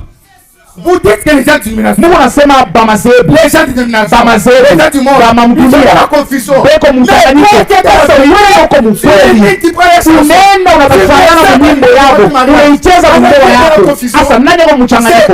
Ni wewe wala ni wale bantu? Vous êtes tous dans la confusion. Mwe bote mu mchanganyiko, Vous êtes dans la confusion. mwe bote mu mchanganyiko, Vous êtes dans la confusion. muko mchanganyiko. Les gens du monde. Batu ya mudunia. On te regarde. Oh, les gens de la vérité. Oh, ba mukweli bale. Ils mettent des chansons. Na bwana wanaweka mimbo yetu. Banaweka mimbo yetu. Qui est dans la confusion? Asa nani yako mchanganyiko? Wewe uko mukweli. Wewe uko hapa. Mais toi tu suis les chansons. Lakini unafuata mimbo ya watu wa dunia. Babu dunia sasa wewe na telefoni yako. Sasa nani mpagani? Si vous suivez les chansons des pagans. Kama unafuata mimbo ya pagani. Asa utuambie nani mpagani? Wewe wala ni bale unaitana mapagano. Wewe wote Mungu mapagano. Ndio. Ndio ile. Vous êtes tous des païens. Wewe wote mapagani. Les gens du monde. Batu ya dunia. Beko nafanya vitu. Ils font des choses. Na wao mnabafuatilisha. Mnabileta mkanisa.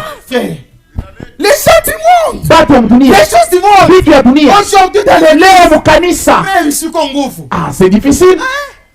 Les frères. Banduku. Beko na mamimbo ya bafali. Ils ont des chansons de famille. Banduku. Beko na wera so. Mamimbo ba wera so. Ya ba mon téléphone. Ils ont ça dans leur téléphone. Ils regardent ces choses-là. Ici. Apa. Dans cette église de Dieu, vous faites encore ces choses-là. Qui est encore pire. Kibaya tena zaidi. Dieu t'a donné l'argent. Mungu alikupatia makuta. Tu as des peu de moyens. Unauza Android. Ile Android ile. Tu gardes les femmes nues. Tu gardes les femmes nues. Uko naangalia mwanamke nuit. Usiku. Tu gardes des pornos. Unaangalia maporno. Wewe un enfant. Wewe mtoto wa Mungu. Comment la sainteté? Utakaso uko wapi? Comment tu vas te sceller? Namuna kani ufunuo kupatia mtakatifu au na wakati ya kuomba. Pas le temps de lire la Bible. Au wakati ya kusoma Biblia. Wewe saa yako mpaka telefoni. Qu'est-ce que vous regardez? Asiku unaangalia mwili. Vitu vya kuchafua roho yako. Nous avons beaucoup de prédications en ligne. Tuko na mahubiri ya mingi iko kwa mtandao. Tuko na mahubiri. Beaucoup de cantiques. Nyimbo ya mingi. Mais ce qui est grave. Lakini kibaya zaidi. Banduku na badala abafuataye mahubiri. Leo mkanisa. Nduku. Les gens ne suivent pas. Baba abafuataye. Ndio. Ils ne suivent pas. Abafuatake. Aujourd'hui, dans les maisons des croyants. Manyumba baminifu. C'est novelas. Ni paka novelas. Ni zimagique. C'est ça. Nabile. Ce sont les frères. Ni banduku baminifu. Qui paient l'abonnement. Beko nauza maabonnement. Ça c'est très grave. Ni mubaya sana ile. Payer l'abonnement. Unauza maabonnement. Regardez novelas. Kuangalia manovelas. Les femmes qui sont mal habillées. Banamke mfano mbaya. Beko bunji. Mais ça c'est très grave. Ile mbaya sana. Le frère Branham a dit c'est. Branham alisema hivi. Montre-moi ce matin. Uniambie tu vile unaangalia. Nitakwambia kile wiko. C'est que tu es en train de regarder. Kile unaangalia tu. Je veux voir. Napenda kuona. Kile kiko ndani yako. Il y a beaucoup de prédications que nous avons. Mahubiri yote tunayo. Kwa mtandao, mahubiri mingi. Que vous cherchez. Ile matemi yote mnatafuta. Mtaipata pale. Lakini au lieu de regarder les prédications. Kuangalia mahubiri. Au lieu de regarder les cantiques. Kuangalia kama mimbo. Lakini les gens sont dans l'enveloppe. Batu manovelas. Mumajima. Les gens sont en train de s'essuyer. Batu wanajichafula. Ils attendent le retour du Seigneur. Leo ngoja kurudia kwa Bwana mchafu. Na vitu vya uchafu. Hapana. Mwende mbali na vile vitu. Yesu anarudia hapa sasa. Muwe safi. Mujitakase. Mujitakase. Mwende mbali. Mwende mbali na vile vitu. Ndugu. Une sœur. Dada. TikTokeuse. Influenceuse. Si WhatsApp. Par TikTok. Elle est influenceuse. Elle est influenceuse par TikTok. Elle se prend des photos. Elle prend des vidéos. Elle a ma vidéo en train de danser. En train de danser. Et puis elle poste ça sur TikTok. Une fille déjà en train de s'exhiber. Binti wa Mungu anacheza mbele ya dunia mzima. S'exhiber sur TikTok. Par TikTok. Une fille. Binti wa Mungu. Mais ça c'est grave. Ile si mambo ya nguvu sana. Ena une fille de Dieu. Ule unacheza mbele ya dunia mzima. C'est très grave. Ile ni mambo ya nguvu sana. Les filles de Dieu sont des saintes. Binti wa Mungu ni watakatifu. Éloignez-vous des saints. Wewe mbali na ile uchafu. Éloignez tout ce qui est pas de Dieu. Wewe mbali na vitu vya Mungu. Mungu aliita kutakaso. Ndio. Utakaso unapaswa kuchungwa mkanisa. La sainteté. Utakaso doit être parmi tous. Unapaswa katikati yetu shebote. Tunapaswa kushimamisha takatifu. La sainteté doit revenir. Maana la sainteté doit revenir. Utakaso unapaswa kurudia. On doit refléter Jésus. Tunapaswa kumwonekanisha Yesu. Si nous devons être les images. Tunapaswa kuwa mapicha. Demandez-vous. Mjiulize. Si Jésus kama Yesu était toi. Alikuwa njoo wewe. Est-ce qu'il allait regarder les films que vous regardez? Alipaswa kuangalia bila unaangaliaka. Si Jésus était toi. Kama Yesu alikuwa njoo wewe. Est-ce qu'il allait regarder cette chose en regardant? Alipaswa kuangalia bila unaangaliaka. Vous avez encore des choses sales. Uingali na vitu vya mchafu maisha yako. Les cantiques bien mtu mdunia. Les cantiques mondains. Les femmes à pantalon. Et vous chantez avec. Puisqu'il cite seulement Jésus, c'est ce que toi tu mets. Est-ce que c'est non Jésus qu'il cite? Apana. Aina Yesu wetu wanatayaka. Abaimbe Mungu wetu. Mungu. Bale watu wanajua Mungu wetu. Ni hapa beko hapa. Amen. Mungu unaingia Mungu. Ndio. Les gens qui ne sont pas pour Dieu. Mais si c'est Jésus. Avec des pantalons. Les gens qui ont colonne en Jésus. Non. Mais c'est ce que Jésus. Non. Ce n'est pas ça. Il y a les saints qui chantent pour Dieu. Et ils sont ici. Oui. Suivez ces cantiques-là. Vous serez édifiés.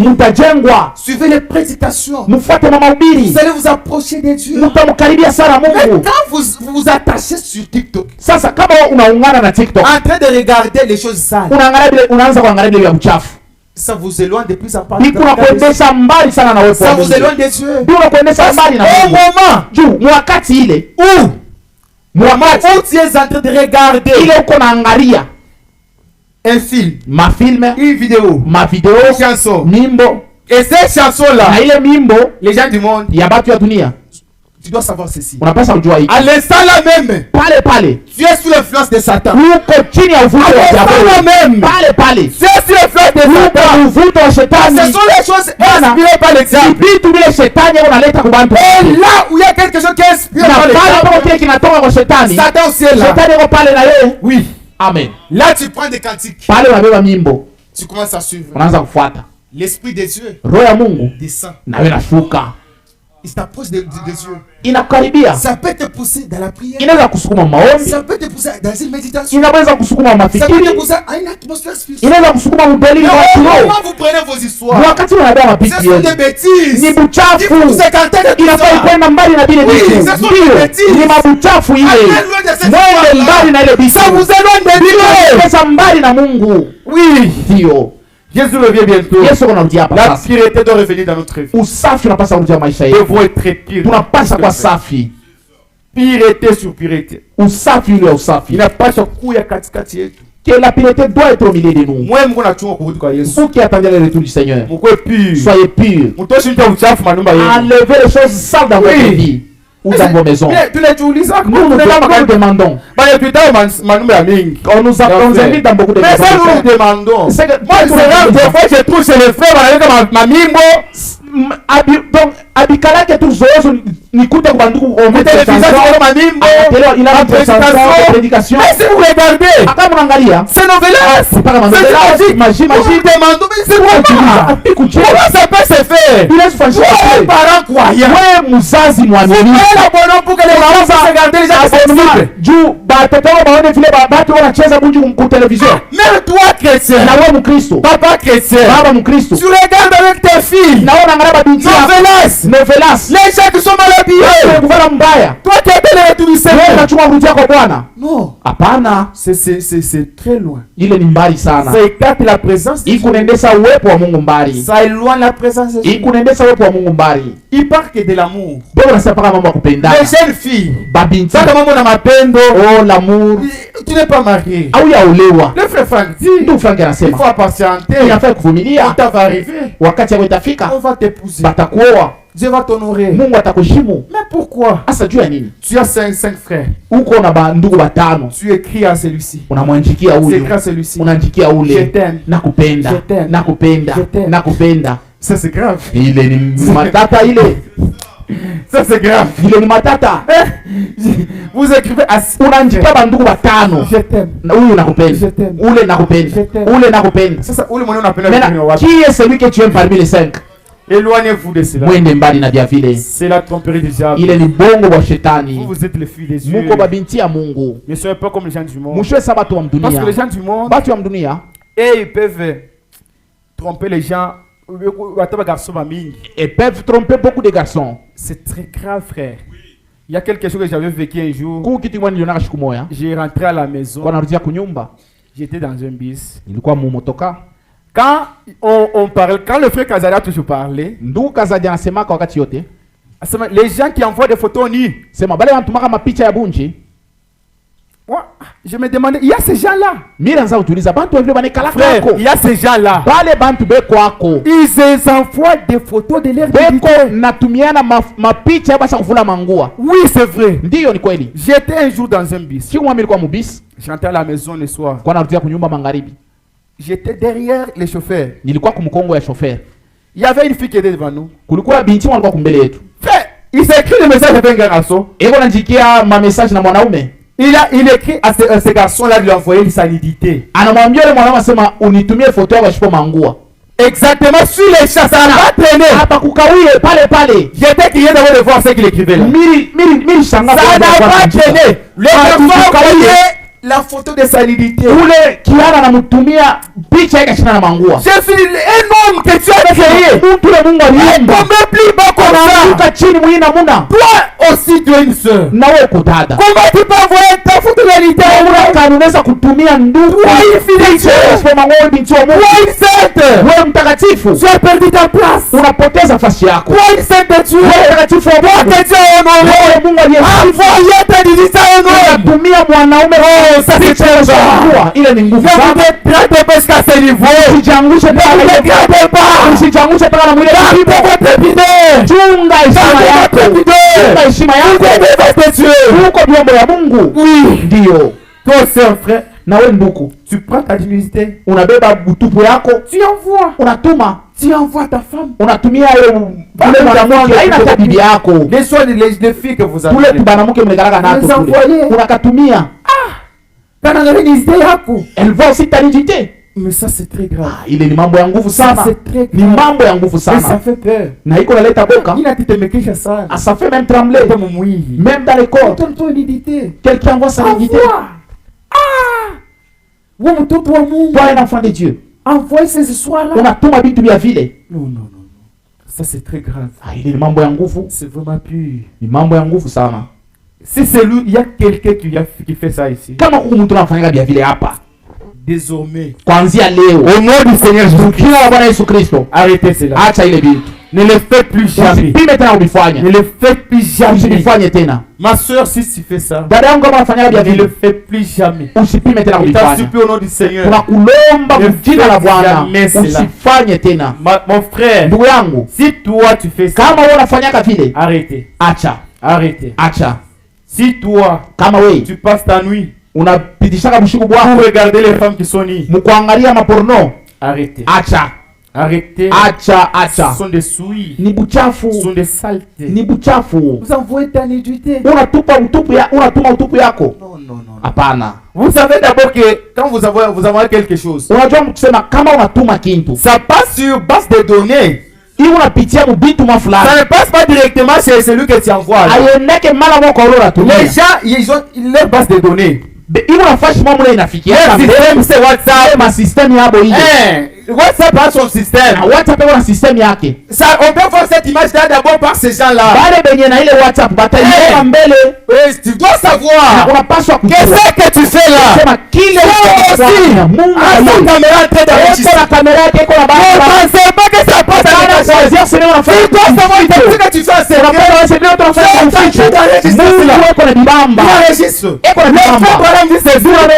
Même les avis que nous portons. Chacun se verra. Ce qu'il est en train de faire en secret.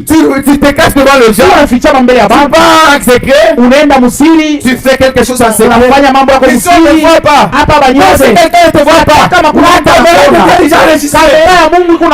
Tu dois te revenir. Sinon tu vas te retrouver facilement.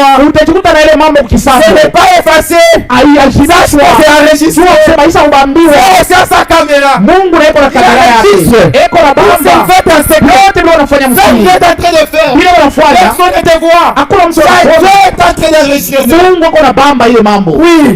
tu vas te retrouver sur le jugement.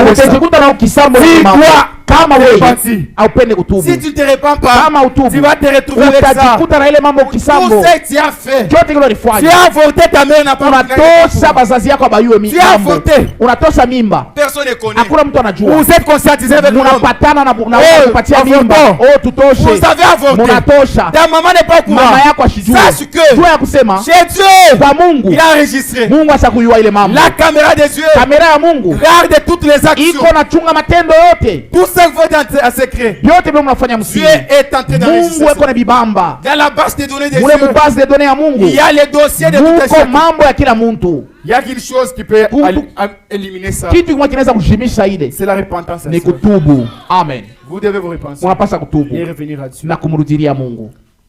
J'ai lu Matthieu 24. Tasoma Mathayo 24. Matthieu 24, Mathayo 24 au verset 36.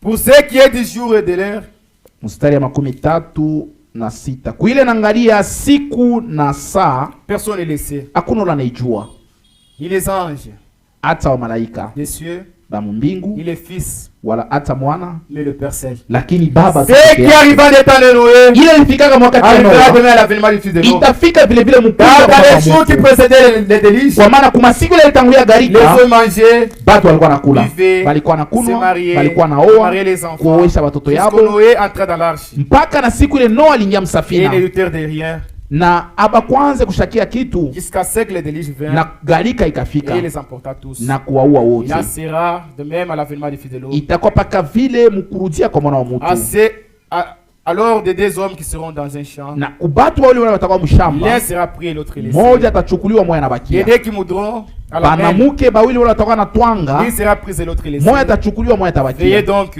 Mukeshe vous ne basi, savez pas ni les jours. maana amujue siku wala saa. Vous devez veiller. Munapasha kukesha, Veillons donc. tukesheni, Veillons sur notre vie. tukeshe pa maisha yetu. Lors de la première venue du Christ, Mukuja kwa kwanza wa Kristo, j'ai lu là, c'est ce que je voulais dire. napenda kusoma kile nilisema. Lors de la première venue de Christ, Mukuja kwa kwanza wa Kristo il y avait un grand signe kulikuwa alama munene, que les prophètes en avaient parlé. ile nabii alisemeaka, Isaïe en a parlé. Isaya alisemeaka, Malachie en a parlé. Malaki alisemea. C'était l'apparition de Jean-Baptiste. Ilikuwa ni kuonekana kwa Yohana Mbatizaji. Quand Jean-Baptiste était venu, Pale Yohana alikuyaka, c'était l'annonce ilikuwa ni kutangaza qui montrait que l'arrivée de Jésus-Christ était ya kuonesha, ya kusema kufika kwa Yesu kunaonekana. Nous pouvons lire ça dans Malachie 3. Tutaisoma mkitabu cha Malaki sura ya 3. C'était un signe Ilikuwa ni alama qui montre que iko naonesha ya kusema Jésus était sur le point d'arriver. Yesu alikuwa nakuya. Verset 1. Mstari ya kwanza, Voici, je vous enverrai mon messager. tazama temitumia mjumbe Il wangu, préparera les chemins devant moi. atatayarisha njia mbele Et yako. soudain, Na kwa ghafla entra dans son temple le Seigneur ataingia mwekalu yake Bwana que vous avez cherché. Que vous cherchez.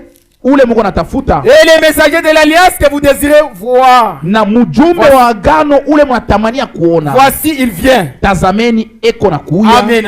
Amen. Lors du première venue du Seigneur, la première Mkuja venue, kwa kwanza kwa Bwana, Dieu avait donné un signe. Mungu aliletaka Et alama lorsque vous verrez Jean venir, yasema, mkimwona Yohana ça kuya, annonçait que Jésus était sur le point d'arriver. eko natangaza kusema Yesu Ça annonçait que le kuya. Messie était sur le point de naître. Iko naonesha kusema Masia anatafuta kuzalika. Aujourd'hui aussi, Leo tena nous avons des grands signes. tuko na malama kubwa, Les signes qui nous montrent que Jésus revient bientôt. malama iko natuambia kusema Yesu Les anakuja hapa signes sasa. peut parler de la guerre, Tunaweza kusema juu ya mamvita, des dénominations. mazebu, Tout le monde peut parler de la watu wote guerre. wanaweza kusema juu ya Mais nous, vita, les seuls, nous avons une lakini spécialité. je bateule tuko na Il ujuzi, y a les signes appropriés pour tuko malama ile où inatuangalia les gens de dénomination ne peuvent juu pas voir. ile batu akisema hawezi kuona. Nous aussi, on peut lire Malachie 4. Tunaweza kusoma na Malakia Un sura grand ya 4. signe imminent de la venue du Seigneur.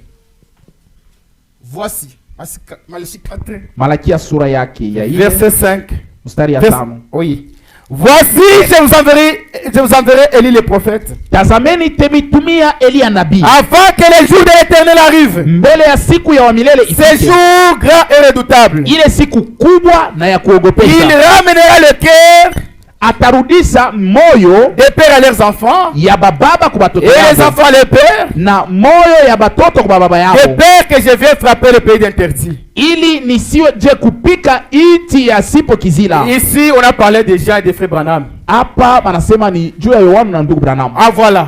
Le frère Branham, Ndugu Branham quand Dieu l'a envoyé, pale Mungu alimtuma avec le message, na ujumbe, c'était un grand signe de la fin. ilikuwa ni alama kubwa ya mwisho, C'est un grand signe de la fin. alama kubwa ya mwisho. Les gens de dénomination ne peuvent pas voir ça. Madhehebu haiwezi kuiona, Ils ne voient pas. aione, Mais nous voyons. lakini sheye C'est tunaona que avant que ce jour-là arrive, mbele ile siku voici, je vais vous envoyer tazama, la prophète. tumetumia Elia nabii. Élie le prophète est déjà venu. Elia nabii ashakuja, Et en 1965, il est déjà décédé. na 65 alikufa, Il est passé. anapita. Les grands signes passés inaperçus. Asa ni alama kubwa ilipita, bato baone, Les gens ne sont pas rendus compte. bato Et bakuvumbua, après, il y a un grand signe. na kisha kwa alama kubwa Adressé à l'épouse. ile banaambia bibi harusi. C'est nous ce que nous lisons. Ni kile tutasoma, Suivons cela. tuifuate.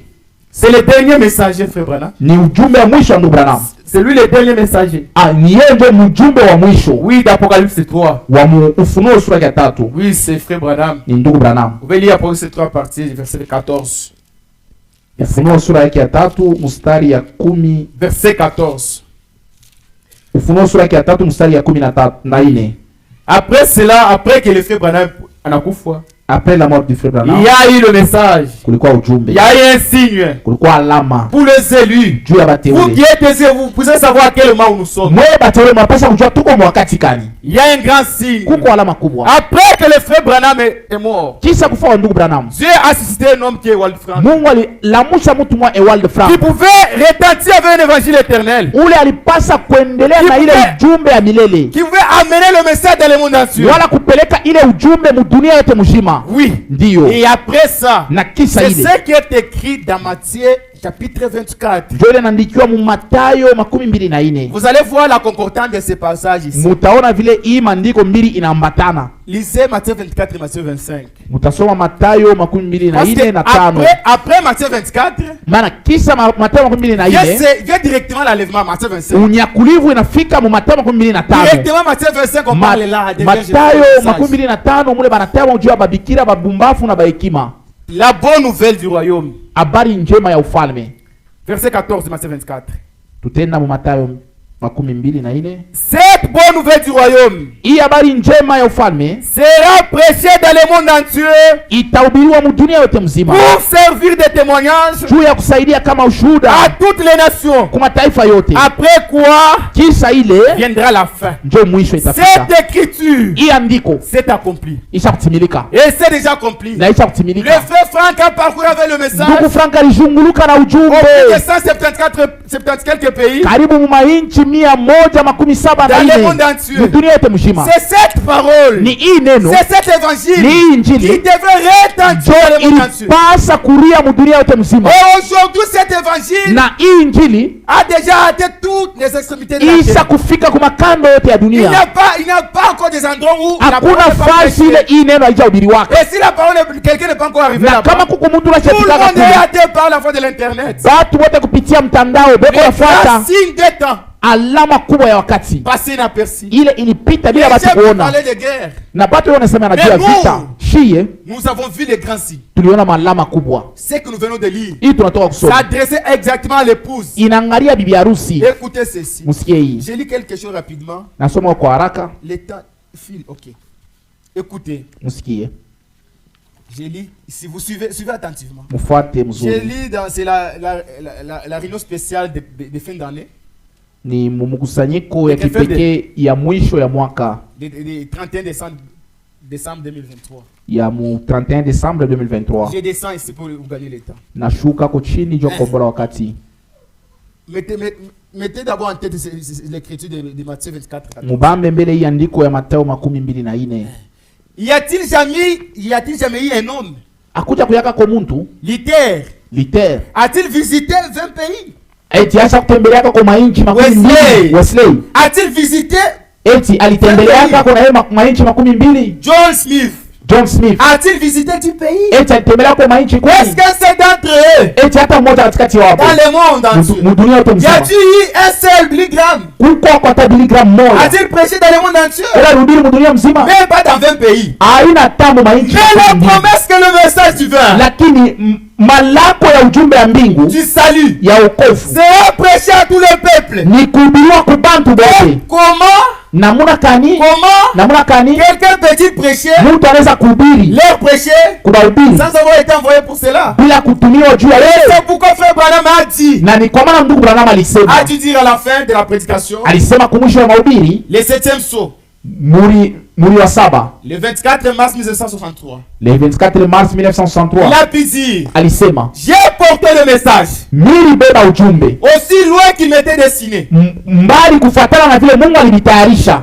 Dieu Mungu trouvera quelqu'un atapata mtu qu'il mwingine pourra utiliser pour porter le message de ule atatumikisha juu azambarisha ujumbe dunia yote Et nous mzima. sommes véritablement reconnaissants au Na Seigneur. tunamshukuru Bwana Je vous en prie, reconnaissez-les. Na- Reconnaissez les na deux wewe passages, mupate kutambua les deux passages bibliques. ile maandiko mbili Que tunatoa, ce soit dans Matthieu 24 et 14, iwe ya Matayo 24:14 qui dit que le message de salut sera prêché à toutes les nations ile nasema ujumbe wa wokovu itahubiriwa mataifa yote pour servir de témoignage, juu ya kusaidia kama ushuhuda, afin que personne n'ait une excuse. na juu mtu hata moya ashijisemelee Tous bote dans les églises, mu makanisa, les églises libres, makanisa ya dans tous huru, les peuples, batu bote dans toutes les langues, mu malugha yote tous ont entendu parler de Dieu dans notre temps. balisikia kile Mungu alisema mwakati wetu. Après la deuxième guerre mondiale, Kisha vita ya pili ya ils ont ulimwengu entendu comment le réveil, balisikia vile amsho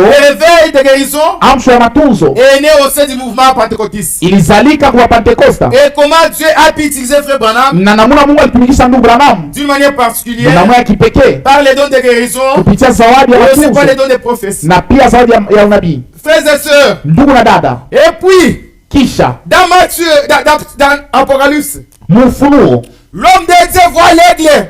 mtu wa Mungu aliona tai, L'aigle volait dans le ciel. tai yako napepuka mbingu, Et ensuite, na kisha vient le mot éternel. kuna kuya ile wa milele. C'est Apocalypse chapitre 14, verset 6. Ni Ufunuo 14 Pas mstari ya seulement le 6. message du salut, Hapana paka ujumbe ya wokovu, mais le message du salut éternellement valable, lakini ujumbe ya wokovu kwa milele ineneana. qui était au commencement il y a 2000 ans, Ile ilikuwa kumwanzo yenye kutawala, quand il n'y avait pas encore d'interprétation, pala kuku yake matafsiri, pas de falsification, akuku yake kugeuza, rien. akuku yake kitu, Juste une parole, lakini kukuwa tu ni pour la neno parole de Dieu, ya Mungu pour chaque enseignement. juu ya kila mafundisho. C'est le même évangile, Ile injili moya moya éternel, ya milele, éternellement valable, ile injili moya moya ya milele a été proclamé dans notre temps, ilitangazwa mwakati yetu à tous les peuples, kubatu bote, à toutes les langues. kumalugha yote. Et le Seigneur a dit, Na Bwana alisema par la suite, kisha yake, selon Matthieu 24 et 14, kufuatana na Mathayo 24:4, sasa viendra la fin. mwisho ndio itafika, Lorsque le message éternel, pale ujumbe ya milele lorsque l'évangile sera prêché dans le monde entier, itahubiriwa mudunia yote mzima, lorsque vous voyez cette écriture pale s'accomplir, mtaona hii andiko kutimilika, le message prêché, ujumbe na ubiriwa, alors sasa viendra la fin. mwisho itafika. Le frère Branham, Ndugu Branham c'est lui qui a apporté le message, ule alileta ujumbe est déjà passé asha kupita en 1965. mu Le 1965. frère Wald Frank, Ndugu Edward Frank c'est lui qui a mené ule alipeleka le message ujumbe dans le monde entier. dunia mzima. En 2024, Mu il nous a 2024 aussi quitté. asha kufua. Combien de temps passé Asa récent? ni wakati kani mnawazia kusema tuwakilia tena? Combien de temps qu'on aurait sur la terre? Wakati ngapi na tuwakilia tena? La prophétie, Matabiri, les grands signes malama kubwa pour l'épouse, juu ya biharusi c'est ce que nous venons voir. ni tunatoka kuona. Que Dieu vous bénisse. Amen. Frères et sœurs, Ndugu na dada, j'ai l'ai dit au nom du Seigneur. ni kunaisema mjina la Nous Bwana, sommes très proches de la fin. tuko ni kumwisho wakati ya mwisho. Maintenant, Sasa tous ceux qui ont écouté le message bale bote walisikia ujumbe doivent consacrer leur vie à Dieu, banapaswa kutoa maisha yao kwa Mungu mettre l'ordre dans leur vie personnelle, na kuweka usawa maisha yao ya dans pekee, leur mariage, kupanga mandoa dans yabo, la famille, majamaa yabo, afin que nous soyons tous rendus agréables à Dieu, tushe bote tumpendeze Mungu, comme Enoch sa vile Enoki qui a reçu ule alipokea les témoignages ushuda qui avait été agréable à Dieu. ya kusema alimpendeza Mungu. Que Dieu vous bénisse abondamment. Amen. Frères et sœurs, ndugu na dada, je dois conclure. ninapasha Que kufunga. le Seigneur bénisse la fin de cette année. Bwana Mungu abariki hii mwaka wala mwisho wa hii Que nous mwaka prenons avec reconnaissance. yenye tunachukua na shukrani. Que Dieu bénisse l'année à venir. Mungu abariki mwaka ile Et itakuwa. permettez-moi de faire cette remarque. Na muniruhusu niseme iko hivi, Le retour de Christ kurudia kwa Kristo aura lieu au mois fixé. kutafanyika wakati lasha kuweka Et hivyo, personne na kula mtu ne connaît les jours ula anajua siku et l'heure. wala saa. Frères et sœurs, Ndugu na dada, personne ne sait. hakuna mtu Ne le anaijua, sait. Mais lakini c'est pour être. inaweza kuya, C'est pour être. inaweza C'est pour être. inaweza kuya Toutes les prophéties bibliques. matabiri yote ya Biblia, Toutes les prophéties bibliques matabiri yote ya Biblia sont accomplies. isa kutimizika. Mais maintenant, Lakini sasa avec Proche-Orient, kule kumashariki avec tout, na vyote tout est dans le développement final. vyote biko maendeleo ya Yeah, mwisho, boss. na biko nakankamana. Et nous pouvons nous attendre chaque jour Kila siku tunaweza kujiongojea à de nouvelles informations. ku mahabari mipya. Jésus revient bientôt. Yesu eko narudia hapa Chacun sasa. doit être prêt. Kila mtu anapasha kuwa À chaque tayari instant. musaa yote. Que celui qui n'est pas en ordre avec Ule Dieu, ashida jipanga que celui qui n'a na pas Mungu, encore reçu le baptême ule du hajapokea Saint-Esprit, ubatizo wa Roho Mtakatifu, recevez le baptême du Saint-Esprit upokee maintenant. ubatizo wa Roho Mtakatifu hapa Celui qui n'est sasa. pas encore réconcilié avec Dieu, Ule hajapatana na Mungu, soyez réconcilié avec Dieu maintenant. upate kupatana na Mungu Celui hapa qui n'a pas sasa. encore donné sa vie au Ule Seigneur, hajampatia Bwana maisha ne yake, sortez pas ici.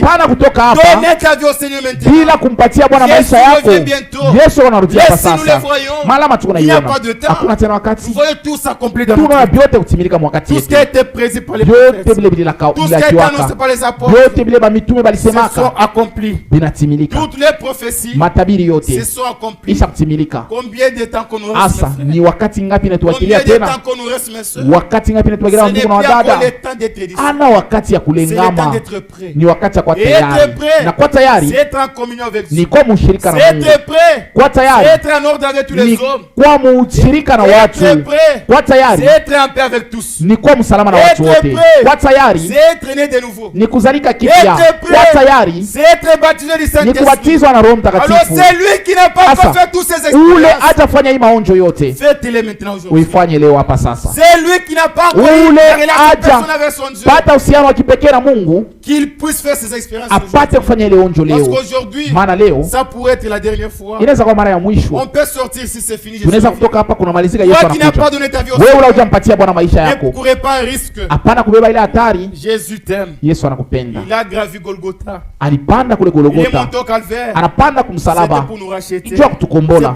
C'est pour te racheter. juu ya kukombola. Même si tu as fait quoi? Hata kama ulifanya Même si nini, tu as mal marché. hata ulitembea Les mubaya, brigands. bajambazi Les brigands ce jour-là, on la croix. ile siku kumsalaba, Il avait mené toute sa vie bizarrement. alikuwa anaishi mubaya maisha était yake dans yote les mzima, péchés. alikuwa mzambi, Mais il avait réussi sa vie. lakini alipokea Il a réussi sa vie à la croix. alipokea maisha yake Oh, kumsalaba. si tu peux saisir l'opportunité. Nawe kama unapata kwa ile bati, Tu peux saisir l'opportunité maintenant. pata ile bati hapa Esaïe sasa. chapitre 55, Isaya 55 verset 6. mstari ya Il 6 est écrit ceci. inaandikiwa hivi: Recherchez l'éternel. mutafutishe wa milele, Cherchez-le mumutafute pendant qu'il se retrouve. wakati angali naonekana, Invoquez-le tandis qu'il est prêt. mumuite akale ko Seigneur est tayari. encore prêt, mes Bwana amis. yuko tayari hata hii Il est asubuhi, prêt pour écouter tout et chacun yuko de tayari nous. kwa kusikia kila mmoja wetu. Cherchez l'éternel pendant qu'il se retrouve. Mumutafute wa milele pale angali Invoquez-le naonekana, tandis qu'il est prêt. mumuite pale ko Parce tayari. qu'il y a un temps Juu kuko où wakati l'éternel ne sera plus ule prêt. wa milele sasa kwa Il y a un tayari, temps kuko wakati où les salis seraient kule inaccessibles. okovu Il y a un haitaonekana, temps kuko où il wakati n'y aura pas le pardon. hakutakuwa Il y a un usawa, kuko temps wakati il n'y aura pas le baptême du Saint-Esprit. hakutakuwa ubatizo wa Roho Celui Mtakatifu. qui n'est pas encore baptisé du Ule Saint-Esprit, hajabatizwa na Roho soyez Mtakatifu, baptisé du Saint-Esprit. upate ubatizo na Roho Celui qui Mtakatifu. est déconnecté des yeux, Ule uko mwenye kwenda mbali na réconcilié avec Mungu, Dieu. upate kurudishwa na Revenez à Mungu, Dieu. urudilie Revenez à la Mungu, parole. rudia kuneno Votre expérience avec Dieu. na upate kuishi Soyez onjo en yako na communion avec la Mungu. parole de Muwe Dieu. mushiriki na neno Ne ya vous Mungu, écartez pas de la communion ushende avec Dieu. mbali na neno ya Restez Mungu, unis avec Dieu. bakia mwenye kujiunga na Yesu Mungu. revient. Yesu eko Il narudia, revient bientôt. eko narudia bado Il kidogo, revient. eko narudia. Soyez prêts. Uwe tayari, Soyez prêts. uwe tayari, Ne faites pas la distraction. usibakie Il mkulengama. revient pour vous. Eko narudia ni juu yako. Oui. Ndio Celui qui n'a pas encore fait les expériences avec Dieu, ule hajafanya maonjo na Mungu, saisissez l'opportunité. bahati yoyi, Saisissez l'occasion bahati yoyi de venir à Dieu. ya kuya kwa Mungu. Là-bas, Kule nous serons avec Abraham. tutakuwa na Ibrahimu, Là-bas, kule vous serez avec Enoch tutakuwa na Enoki à la même table kumeza moya avec les seigneurs. pamoja na Bwana. Nous allons marcher Tutatembea sur les riz mumabalabala pavé d'or. yenye kutengeneza Nous allons dhahabu. marcher Tutatembea sur les riz mumabalabala pavé d'or. yenye Sur kutengeneza la terre, dhahabu. il n'y a aucune ville sur la terre. Hakuna hata mji Là, il y a les riz pavé d'or. ule mubalabala yenye Mais vous, kupakwa na le dhahabu. P3, Mwewe bacho vous allez marcher mutatembea sur les riz pavé d'or. mumabalabala yenye Vous kupakwa na allez dhahabu. défiler ces jours-là. Mutatembea Les siku saints de l'Éther entreront. Les saints du temps de l'Éther. Batakatifu wa wakati ya Lite bataingia. Les saints du temps de Wesley. Batakatifu wa wakati bataingia. Les saints du temps de Batakatifu wa wakati ya Paulo bataingia. Les saints du temps de Colomba. Batakatifu wa wakati ya Colomba bataingia. Nous aussi de la na sio Mlaudika. Nous allons entrer. Tutaingia. Nous allons défiler. Tutatembea avec les saints. pamoja na watakatifu. Ça sera merveilleux. Itakuwa ya damani kukutana kule na batakatifu wote ba mwagano la kale ba Ibrahimu batakuwa kule. Enoki atakuwa kule. Ndugu Branham tutamwona. Ndugu Frank tutamwona. Batakatifu wale washa kututangulia tutabaona. Ni bado kidogo. Tutatembea mabalabala ya kupata dhahabu. Mili yetu itarudishwa kuwiana. Ndugu na dada, mwewe ndugu wangu wazee, ufarijiwe, mutakuwa diwana bado kidogo, mutavala mwili ya kutekufwa. Mule magonjwa haiwezi kuingia, mule lufu haiwezi kuingia, mutakuwa bantu wa milele, mutaishi milele pamoja na Bwana Yesu Kristo. Tutawakia pamoja naye, tutakula kumeza na Bwana, tutakula naye, itakuwa ya damani sana. Bado kidogo tutakuwa pamoja. Mufarijiwe, mufarijiwe na ile. Bwana Mungu amibariki. Oui.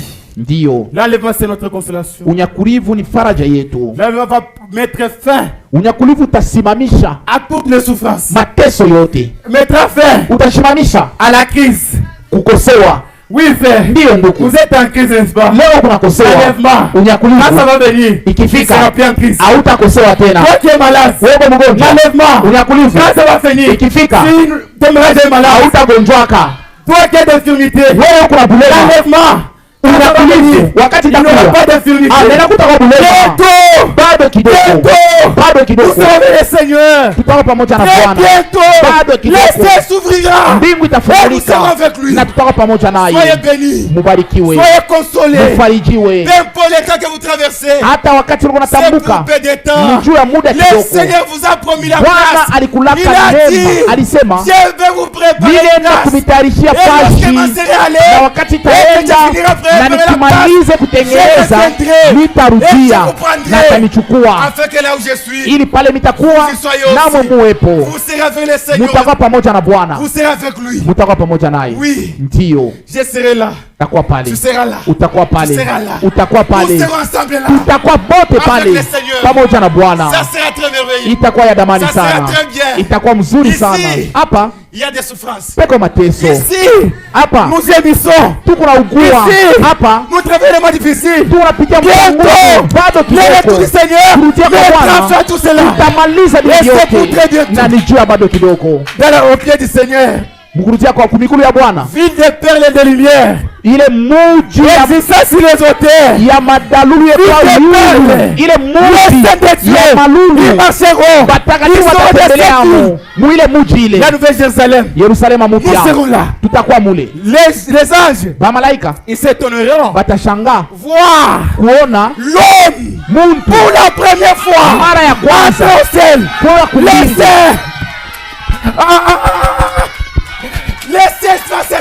Mbingu itashangaa, wamalaika watashangaa ya kumiona kuingia kumbingu.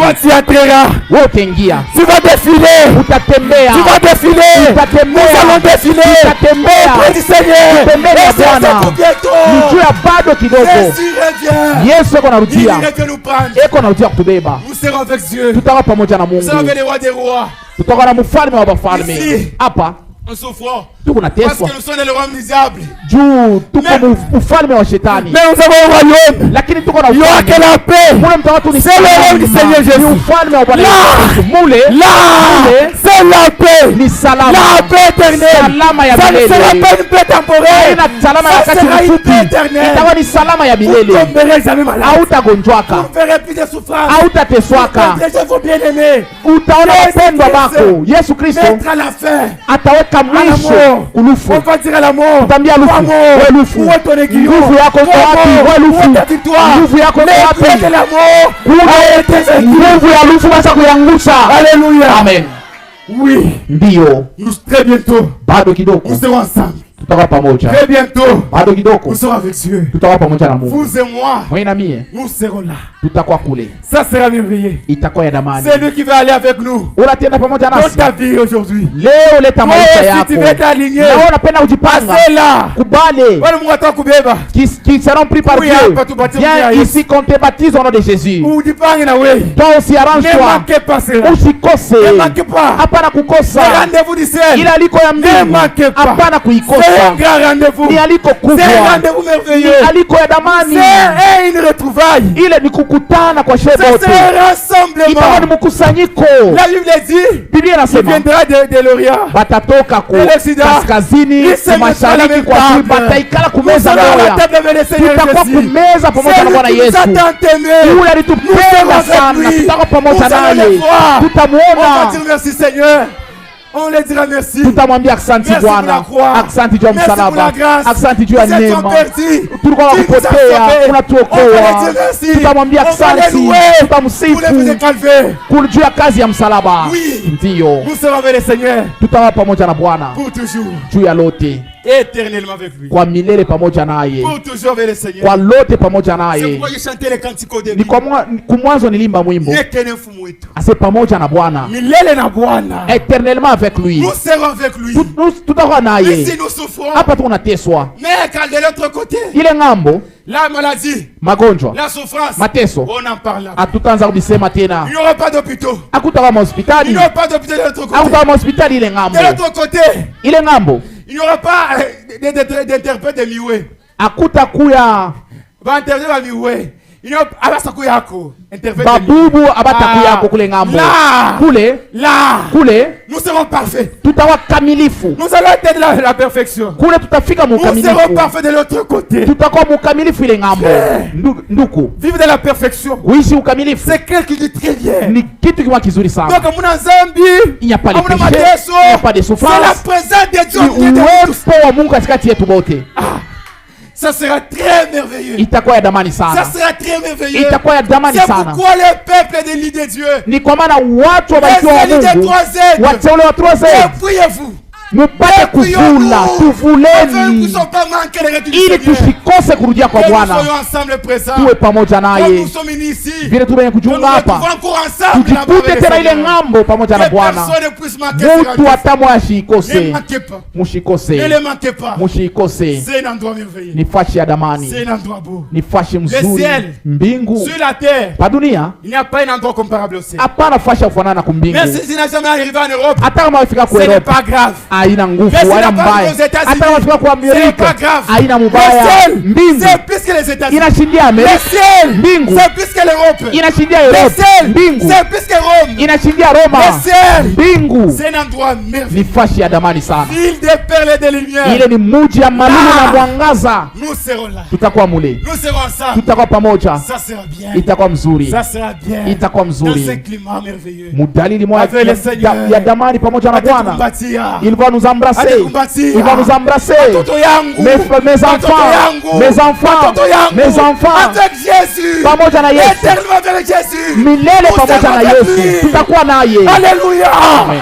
Nous serons avec le Seigneur. Soyez consolés. Ne soyez pas affligés. Par les mains que vous pouvez traverser. Ne vous affligez pas. Le Seigneur ne vous a pas abandonné. Vous êtes les enfants de Dieu. Le Seigneur qui veille sur vous. Vous êtes les perles précieuses. Vous êtes tellement précieux devant Dieu. Vous êtes tellement précieux. Vous êtes précieux. Dieu vous aime. Il viendra vous prendre et vous allez rester avec votre Dieu. Celui que vous servez, vous allez le voir. Kwa imani nous l'adorons. Il est siku haitakuwa mambo ya imani, tutatoka kuimani na kwa muzima wala kumaisha. Nous allons le voir. Nous allons le voir. Tutatoka muimani inakuwa mambo kumuona. Hapa tunaaminia kuko Mungu, atumuone na macho kule atuyamona. Tunatembea kwa imani, tunamhubiri kwa imani, tunamwimba kwa imani, tunamtumikia kwa imani. Bado kidogo, amen, tutatoka kwa imani, tunamuona. Amen. Tel qu'il est. Vile eko. La Bible dit. Biblia inasema on le verrait. Tutamuona. Tel qu'il est. Vile eko. On va voir. Kumuona. La morphologie de Jésus. Tutaona Yesu. Vile eko. Tel qu'il est. Nous allons le regarder. Nous allons le contempler. Dieu. Amen. Alléluia. Amen. Alléluia. Amen. Oui. Dio. Jésus revient bientôt. Yesu anarudi hapa sasa. Nous le verrons. Tutamuona. Notre roi. Mfalme wetu. C'est pourquoi ni kwa maana nous vous supplions. Tuko na misi. Soyez réconciliés avec Dieu. Mupate kupatana na Mungu. Non, usipuse enlèvement. Ne manque pas l'enlèvement. Ne manquez pas l'enlèvement. Musikose yo. Manquez autre chose. Kosa bingine. Pas l'enlèvement. Hapana unyakulivu. C'est un événement. Ni mambo moya le plus merveilleux. Ya damani sana. De tous les événements. Kuma mambo yote lenekala kako. Il n'y a jamais eu un événement grand mambo kubwa comme l'enlèvement. Sa unyakulivu. C'est un événement grand de ni mambo makubwa kama mambo yote. Yesu va arriver sur la terre. Ile itafika patu. Le ciel. Mbingu. Depuis que le ciel est ciel. Tangia mbingu iko mbingu. L'homme n'a jamais entré là-bas. Mungu haja ingia mais vous les saints de toi. Wewe batakatifu vous allez franchir les portes. Mutaingia mlango ya Mungu. Mutaingia les portes de paix. Ile mlango ya malulu. Vous serez là. Mutaingia mule. Vous pouvez le lire, on n'a pas de temps. Hatuna na wakati. Lisez cela dans Psaume chapitre 21. Unaweza kuisoma mu Zaburi 21. Vous allez voir comment est-ce que on apprécie cette ville. Mutaona vile wanatapa ile mji. Vas-y le lire. Ndo waisome. C'est très merveilleux. Ni adamani sana. C'est bien.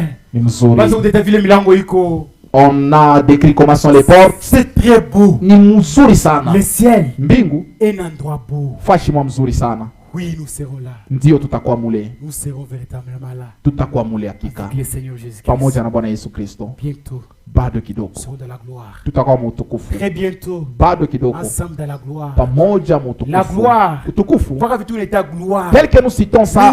Gloire. C'est la gloire. Vous aussi. Na mweye. Vous serez dans la gloire. Mutakuwa mwile utukufu. Nous n'avons jamais été dans la gloire. Hatuja ingia kama utukufu. Mais frère. Nduku. Moi un péché. Ni mtenda zambi.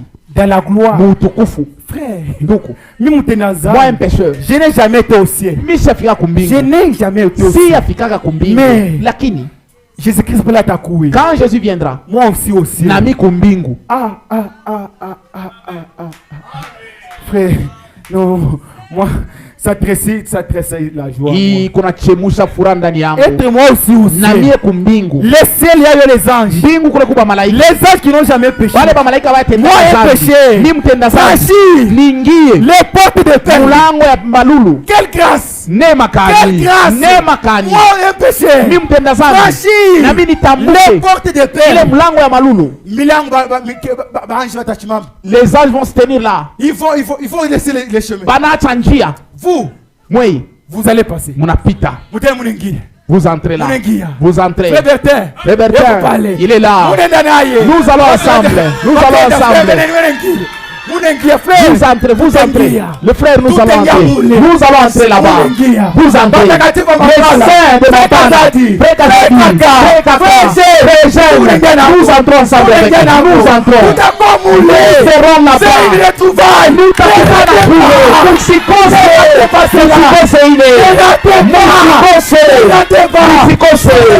Musikose. Muwe tayari. Nifasi ya damani. Ni mzuri sana kumbingu. Musikose mbingu. Muvule. Wala mwachane. Tuvule. Et qu'on entre. Ndio. est fait pour vous. Mbingu ilifanywa juu yenu. Ile fois Yesu anaenda kutayarisha. L'endroit que Jésus est allé arranger. Dieu est allé préparer pour toi. Frère. Un Dieu. Mungu. Jésus. Yesu. Anaenda kutayarisha. Il part préparer. Frère. Kama kusema mbele Trump au président des États-Unis. Prenons d'abord le président des États-Unis. Il prépare quelque chose. Il va préparer n'importe quoi. Ça ne sera pas préparé n'importe Ça comment. ne sera pas n'importe quoi. Ça ne sera pas n'importe Ça quoi. sera un bon endroit. Mais Dieu, qui qui est au-dessus des Mungu, qui est au-dessus de tous les présidents. Il est parti vous préparer. C'est quel endroit beau. Quelle beauté. Tel que Dieu a déjà arrangé les cieux. Pour toi. Oui. Dio. Vous êtes merveilleux. Je vous aime beaucoup. Je vous aime beaucoup. Vous êtes les perles des yeux. Vous êtes les richesses des yeux. Quand je vous regarde, je vous aime. Je vous aime beaucoup. Vous êtes un peuple merveilleux. C'est vous que Jésus viendra prendre. Vous êtes les élus. Les enfants de Dieu.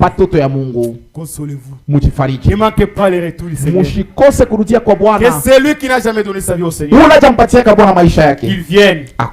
J'ai lu des écritures pour eux. Ne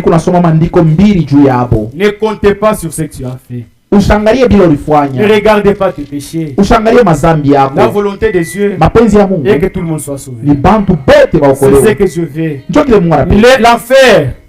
L'enfer n'a pas été créé pour les autres. Dieu ne t'avait pas créé pour aller en enfer. L'enfer a été créé pour les diables. Vous avez été créé pour les saints. Révoltez-vous. Révoltez à Satan vous a saisi longtemps. Tu veux donner la vie au Seigneur. Ne perdez pas le temps. Si vous lisez dans Isaïe, je lis rapidement, vous m'excusez, je prends quelques minutes. Je pouvais arrêter à 45. Isaïe 55. Vous tous qui avez soif, venez aux eaux. Mais celui qui n'a pas d'argent, venez.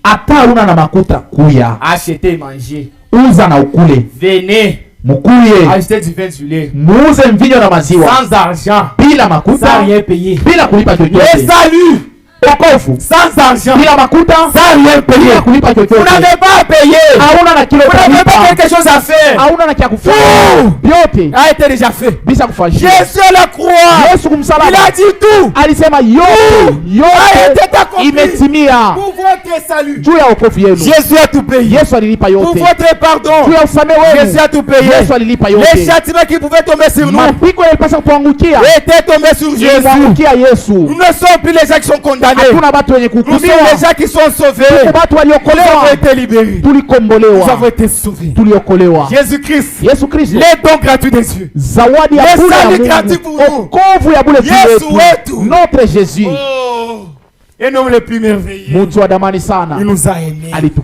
Dans Jean chapitre 3, verset 16, il est écrit: car Dieu a tant aimé le monde, il a donné son Fils unique. Il a donné tout ce qu'il avait de précieux, afin quiconque croit en lui, quiconque possède, ndumba, voler, bandit, calomniateur, féticheur, mulozi wa dawa, wote atamwamini, wote ule asipotea wala sikufwe, lakini apate uzima wa milele.